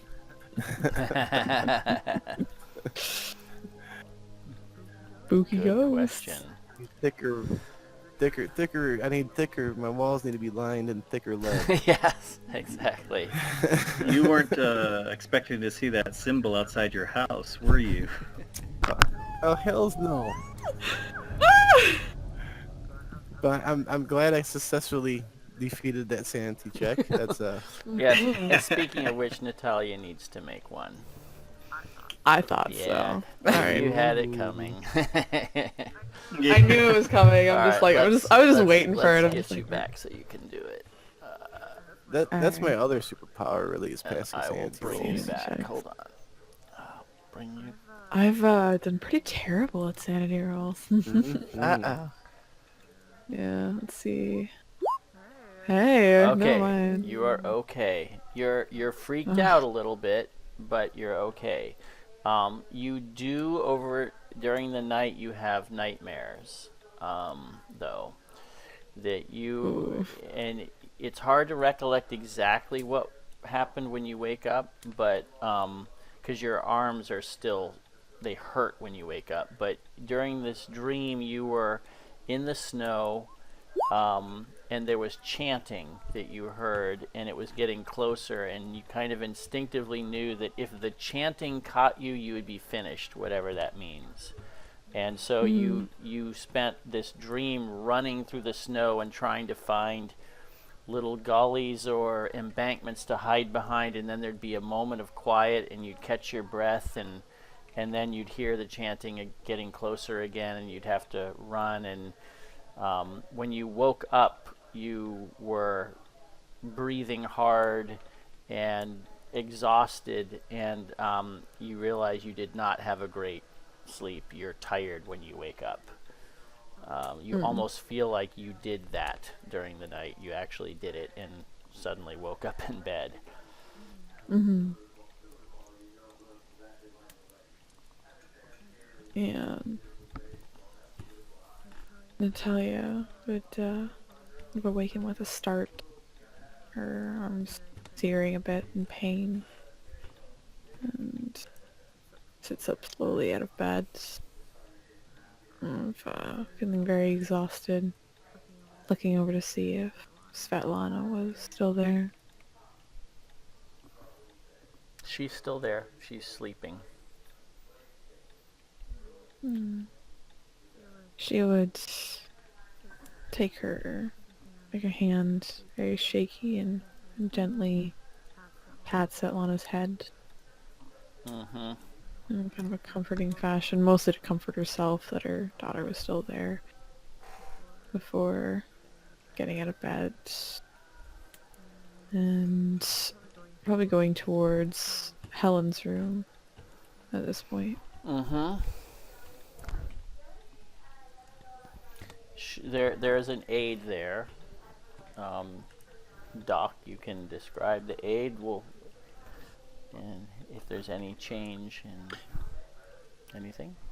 Yeah, there's a kind of a younger woman. She's sitting at Helen's side. She has a cloak around her shoulders, kind of a short shawl type cloak, and she's sitting there, and she's got a cloth over Helen's forehead. Helen is lying there, still not speaking, not saying anything, just lying there. She looks like she's sleeping. The aide assures you that she's resting, that she's still breathing, but that she's still resting as well. So essentially, it's just the doctor's aide who introduces herself as Elena, and says that she's going to be there at Helen's side until she recuperates. I'm glad to see that her condition has not worsened. Thank you for caring for her. Yes, of course. I will be here to take care of her, and when she wakes, I'll make sure that she knows that she's safe. The doctor said that she might be in shock, so I just want to make sure that when she does wake, she doesn't feel concerned or worried. Of course. Has her husband been around? Her husband, no. No one. Yeah, No one's one identified themselves. no as one her has husband. contacted him. Oh yeah, she wouldn't have known Yeah, at the time, like yes. just wondering maybe if Thaddeus did, but at that she'll nod. I will let him know. I will he will probably come visit soon. Yes, well, I hope so. That might help her recover sooner, hearing his voice. Alright. Thank you again. And with that, Natalia will turn around. Still kind of in, of course, the clothes from the night before. She actually did not bother to straighten out her skirt at all. Her hair is a little bit of a mess. Didn't fix it at all. And she Make a Constitution roll for me. Natalia? Oof. Okay. Yeah, you haven't really. It's your first night. You haven't really recovered any of your from your wounds yet. Yeah, she's wandering around the house, trying to remember where the phone or nearest phone is. She's gonna see if she can try Benjamin's home to see if he's there. Okay. He is. Oh, he does pick up, yeah? Yeah. He says, hello. Who is this? Benjamin, it's Natalia. We need you to come back to Thaddeus' estate right away. I'm still supposed to be working on this stupid story. I Trial. understand. Oh. Benjamin, it has to do with Helen. Is she upset? Can you just tell her that I'll be there as soon as I can finish this? Oh, Benjamin, something has happened to Helen. Yeah, you can hear him kind of start to. What do you mean something has happened? What has happened? We're not exactly sure. Something attacked us within the home yesterday. What? I will be right there. Good. It'll be easier to tell you in person. And he hangs up. And she, as quick as she can, still lagging behind, starts to gingerly get ready for the day. Getting showered, changing to proper clothes. Okay. Thaddeus and Shelley, I don't know how well you slept last night. That's up to you. And I'm sure Thaddeus just stayed up late and passed out with his Luger on his lap. And yes, in the study. Yeah, in the study. Yeah. When you go in the study, Natalia, you can see he's there with his loaded Luger sitting there on his lap. Yeah. Natalia would most likely not disturb Thaddeus at this point. She kind of moved around the house. I think Shelley had a hard time getting to sleep. Just so many things to think about. But she's used to getting up pretty early, so she's probably up before Thaddeus is.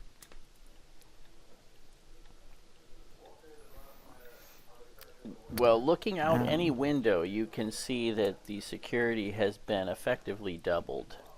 And there are now definitely men with German shepherds now walking around the grounds. You can even see a couple of them have rifles slung over their shoulder.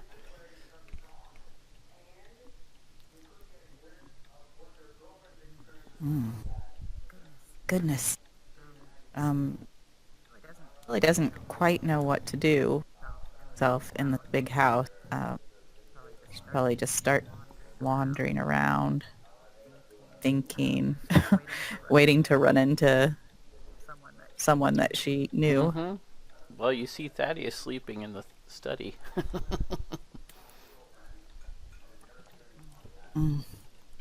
She'll clear her throat. Thaddeus would kind of startle, awake, and point the gun, and drool coming down his chin. No. How attractive. And it takes him a second to realize, and process, and he's still pointing the gun. He's like, "Oh, it's Franken," and you must excuse me. And he'll put the gun under some papers on his desk and kind of straighten himself up a little bit. You weren't here all night, were you? Well, it's it's grown to be quite the habit these past few years. But rest assured, it's a comfortable chair. She just cocks an eyebrow. Um, have have you had a chance to? Well, probably not. Hmm. I don't quite know what to do with myself. Should we check in on your friend? Yes, and also, yeah, he'll look at his pocket watch, and I'm quite sure breakfast should be ready any moment now as well. Breakfast can be He'll served stand up. within 5 minutes of the time you say you want breakfast. They're quite used to you waking up at any odd hour and having breakfast. So they you're not sure how they do it, but they seem to manage to do it. Magic, the magic, and he'll make sure to mention it quite loudly as well. Yes. And then, come, let's. Yes, we must check on Helen and Natalia. Yep. You see Natalia actually wandering the hall. Out there. Natalia, how are you feeling? Most likely, probably. She's a fairly early riser, but it would be after she's got ready. Her hair is still a bit damp. Her clothes still a little bit out of order. Slightly strange for her. I'm alright enough, Thaddeus. I'm still in pain. I hope it's a little better. And he'll kind of look at her arms and then surprisingly look like wide-eyed. Oh, and we do got stuff to discuss as well about last night. We while you were And breakfast is ready, so you can discuss it over breakfast. yes, and while you're in pain, we did a little digging, but yes, let's go eat. I'm sure. Yes, alright. Look, I'll eat you breakfast. I will wake up Svetlana. Oh, is this conversation that she should hear? No, you might want to Oh, wait. Don't worry, Jeeves will Jeeves will see that she's awake, and we could take our breakfast in the study. then thank you, Thaddeus. It's a much better idea. I apologize. I did not get a very restful sleep. No, but hopefully it wasn't too painful. I mean, after all, you were given a pretty good dose of, I believe it was said, morphine. Not pain. Nightmares. Oh, I don't remember exactly. I was outside in the snow. There was this chanting, and I was constantly trying to outrun it, trying not to be caught by it, hiding, running, hiding. It feels like I've run a marathon. At this point, my body is still very tired. well, you just need a little rest. That is all. Some time. I'm sure it's. With any luck, that it won't be as prevalent here for the next couple nights. I do hope I guess at this point we're probably in the study. And I do hope we don't get attacked again. The staff have patched up the hole, at least with some plastic and makeshift stuff. And Jeeves mentions to you as he's serving you that he's already called to engage a carpenter to come out and fix it. Excellent, Chief. That's forward thinking of you. So I did not imagine that you would want to have a hole that size in the house for any length of time, sir. Oh no, it's definitely in this cold. It's if you kind of thing. Yes, yeah. Have him seal it as soon as you're able. Very good, sir. And then with that is Thaddeus is at the desk. Before he even eats, he'll grab the picture that Miss Franken drew and show it and hand it to Natalia. Natalia will take the picture on sketch, look at it, frowning. Why are you drawing this symbol again? Well, it's what we found outside. We followed the trail from here through the wall outside the property into the woods, and we found this symbol on the ground and, well, some kind of blood. Yes. Tell you. No, go ahead. I collected some of the blood and I was thinking that we should have it looked at to maybe define what the origin is of it. Natalia kind of sits back in a chair, looking very worried, chewing on her bottom lip. So, the creature that It was an Attack. attack. she shudders slightly, looking down at her arms, looking over towards the door. So, oh God, Why would someone want to attack you? I'm. Oh, I wonder if the same thing might have. I don't know if Jackson read into this. Who's Jackson? Jackson Elias, a very dear friend of ours. He unfortunately was taken by the people who were committing the Harlem murders, the atrocities, the mutilations of the bodies. Oh, that's terrible. Shelley,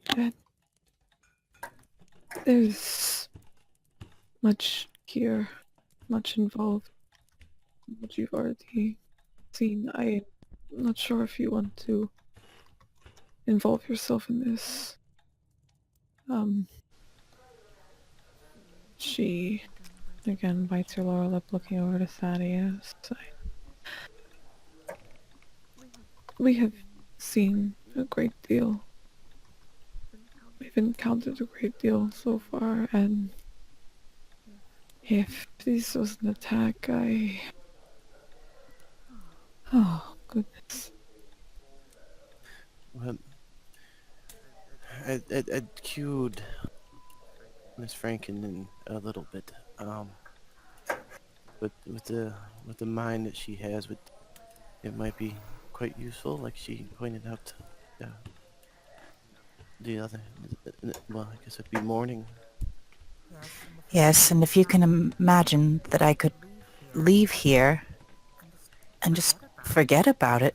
Forget that this ever happened. Forget that there's a way to summon some kind of force like that and not know what it is, not know the means or the mechanism, not know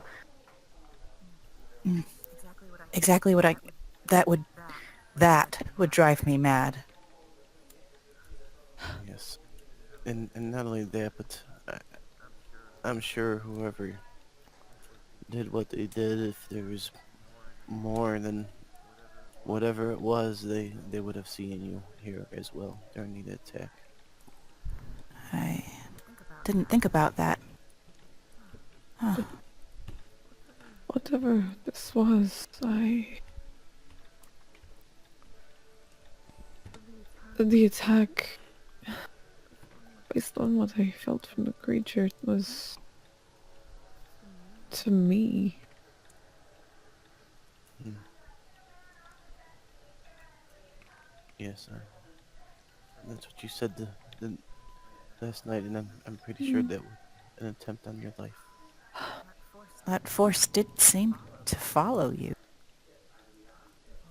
Although at the time it could have been following Helen. But it did seem... It did follow you. You're right. I got this, there was this feeling from it, this hunger. I'm not exactly sure what it was hungry for, but and you can see Natalia's shivering a bit. She's got a very scared look on her face. These people that are committing these atrocities within the city, the people who killed Jackson, they know we're involved. They're after us now. Thaddeus. They're going to try and kill us, I think. They know where we are. They know how to apparently send hits on us to electrical small storms. We're not safe here, Thaddeus. I'm afraid that after what we see in last night, we're not safe anywhere. We have to know more about what that was. I think to expedite the process, I feel like the more we stay here, we can ask a great deal of questions of what we have here, but the answers don't lie in New York.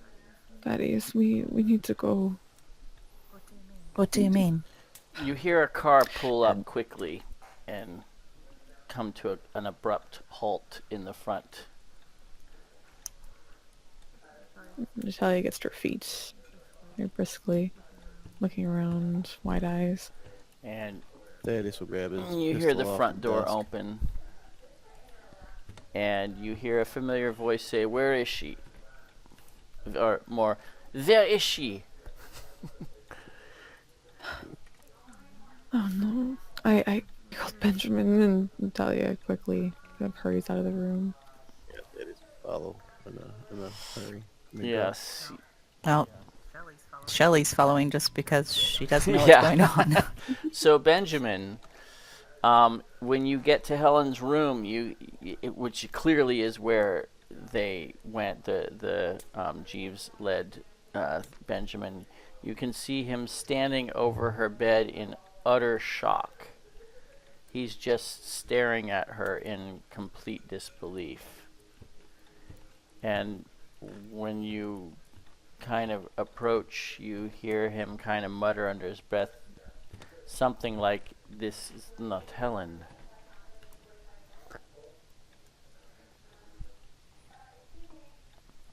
And he sees you, Natalia, and he turns and he says, "What did you do with Helen? Where is she?"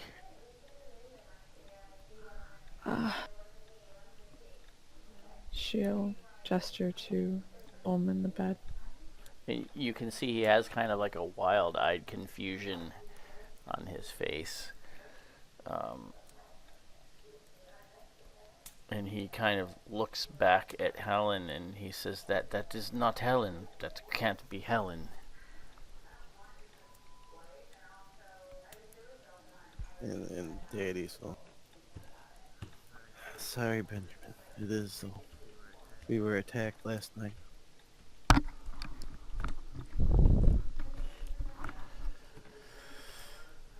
Well, so obviously dude isn't here to be Benjamin, so I'm go. The next hour is a very unpleasant one, with Benjamin initially not wanting to believe it's her, but you can tell he knows it's her instinctively, and he just seems like he's crazed by the end of the hour. Like he can't understand what happened. He actually irrationally is angry at the two of you for not protecting her, and says some rather unkind things that you have not heard him say before.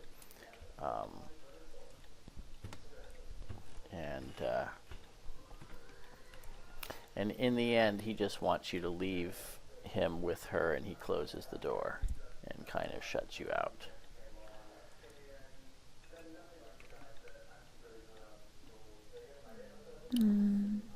They're kind of shut outside the room. Natalia will put her hand in her hands, shaking her head. Her shoulders shuddering slightly.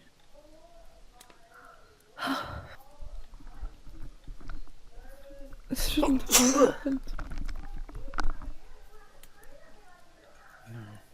It shouldn't have. Thaddeus now is looking defeated now because this would be his second friend affected. What's going on? It shouldn't be like this at all. Natalia will take her head at her hands and look to Thaddeus.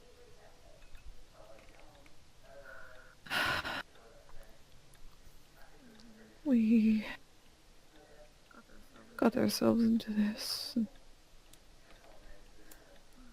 I think we should have expected there to be casualties like this.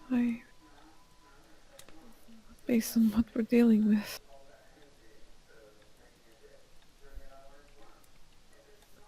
But something like this, I could have never foreseen. This is... No, I don't understand. we're only dealing with more than what we realized, what we thought was. I mean, it's kind of weapon or and he kind of just seems lost in thought for a moment. Magic, I guess. I mean, whatever it was, it was unstoppable. Well, whatever it was, and can call it magic, I don't understand it. If you're really in danger and they're going to keep coming after you, then knowledge is our only weapon. We do need to find out more. Indeed. Yes. We need to get the books from Miss Carlisle if we can, as soon as possible. I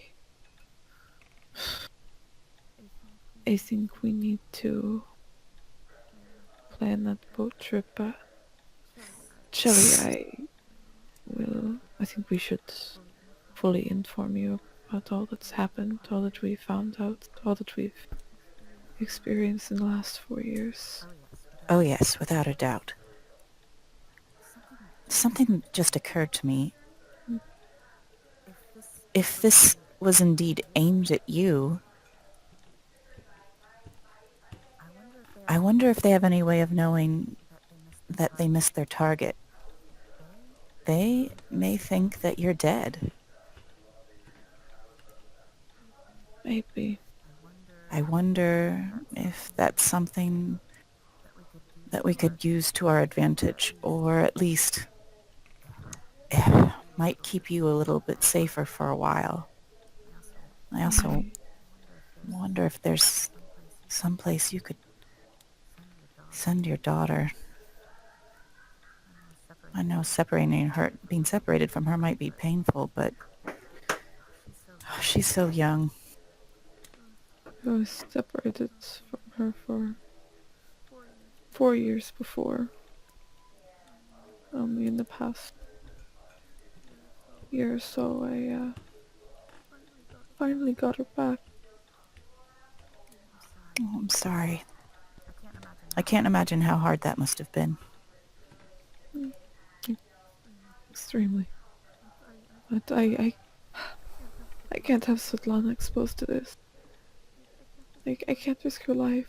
I've lost too much already. I don't know how I could live with myself if anything happened to her.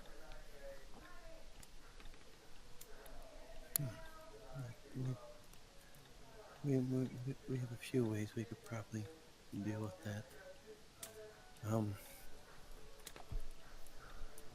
And he's kind of looks like he's racking his brain. I just need to think about.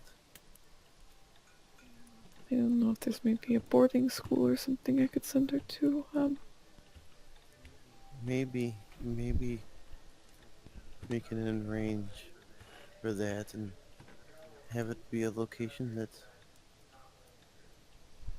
only a handful would know, but maybe not us, just in case something like in Peru.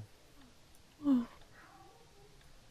In that way, there's no way that one of us can be convinced in any way to give up a location of something that can be used as a weapon.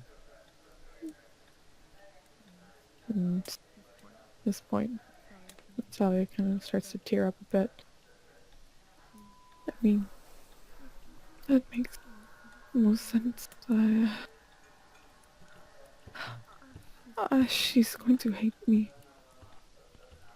Oh, well, it could be quite the adventure for us. There'd be other kids and, of course, armed security. But let's think about it. We'll come up with a plan for that. In the meantime, I'm also gonna arrange for a ship to be made ready for us, and we'll see if we can't expedite again. I'll make a phone call about those books. But either way, it's gonna take a little bit of time, I'm sure. I think we should. I feel like maybe Kenya's our most viable option.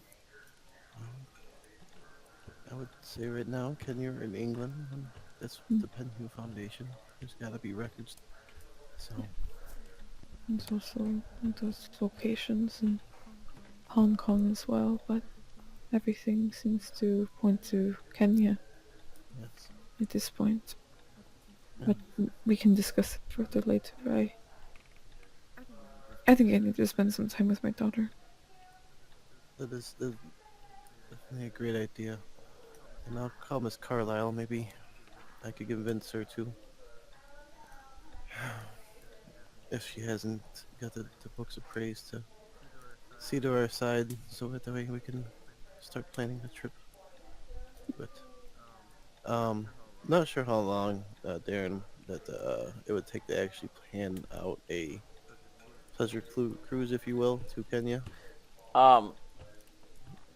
Well, I will say, so if you, let's assume that Natalia spends some time with Svetlana today. Shelley, what would you be doing?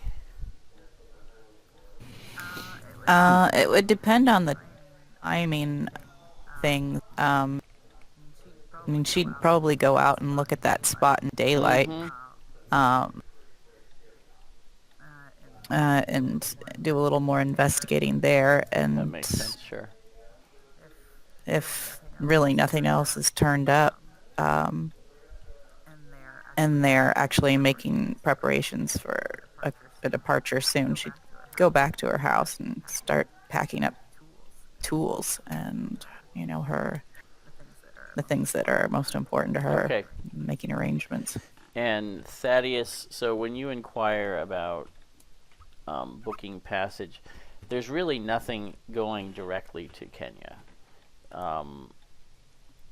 In fact, most people heading over there go to London first, and then book cruises from there. There's not a lot from America that goes to other places in Europe or Africa directly. So that's the most logical path, is to go England and then work your way down through the Suez Canal, through Egypt to Kenya along the eastern African coast.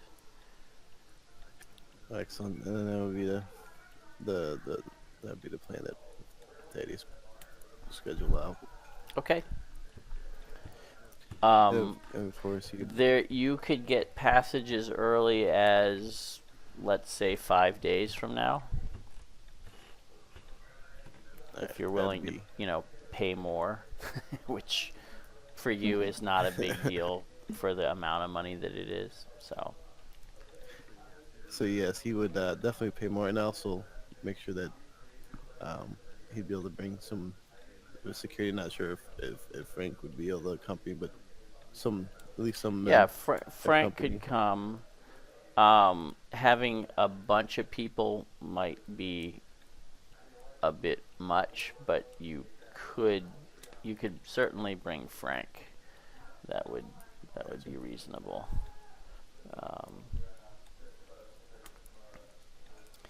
He doesn't really. I mean, you'd have to.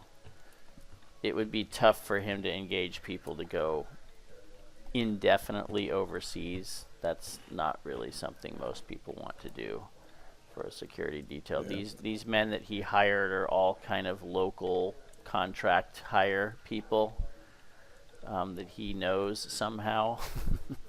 They're not really your people. So on that short a notice, really, it's just going to be Frank at this point. That'd work. But he'll go wherever you go. Excellent. And then I think the next phone call would be to Miss Carlisle. Okay. Well, why don't we save that phone call for next session then? That awesome. Makes sense. And we'll also follow up on any further investigation of Shelley that she might conduct outside. So we'll do that in the next session. And before everything ends, behind closed doors, Elena catches Benjamin up on what she knows of Helen and walks out to give them some privacy. Benjamin, beside himself, talking to her. You told Benjamin about Helen, and he said he finally believes you, but it wasn't until Helen heard his voice, his pleas of, "Wake up, Helen, wake up," when she finally opened her eyes, and it was once he looked into her eyes that he knew it was Helen. It was the eyes of his wife, the woman he loved. And he started sobbing and put his head down on her chest. And he puts his head down on her chest, and a withered, gray-haired woman with Helen's eyes lies there, unable to say anything or move. And she only has tears streaming down the newly formed wrinkles on the sides of her face as her husband tries to comfort her. And the scene goes black.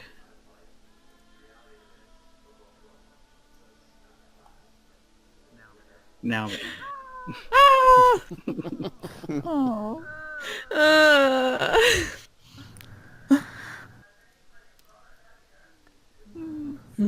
Sad. That would really Let's sad. go to the lobby. Let's go to the lobby. Yes. Call of Cthulhu is such a happy game. Such a happy smiling game. people. Fucking Smiling happy people. Fucking Natalia's traumatized, gonna get separated from her daughter again. That's the worst. That's so horrible. She's fucking heartbroken, just like, and things are trying to kill me. Life's rough. This is the kind of backstory that makes Svetlana grow up to be a supernatural hunter badass, though. Probably. That's definitely it. Like her strong mom getting all upset about shit. And it's just like,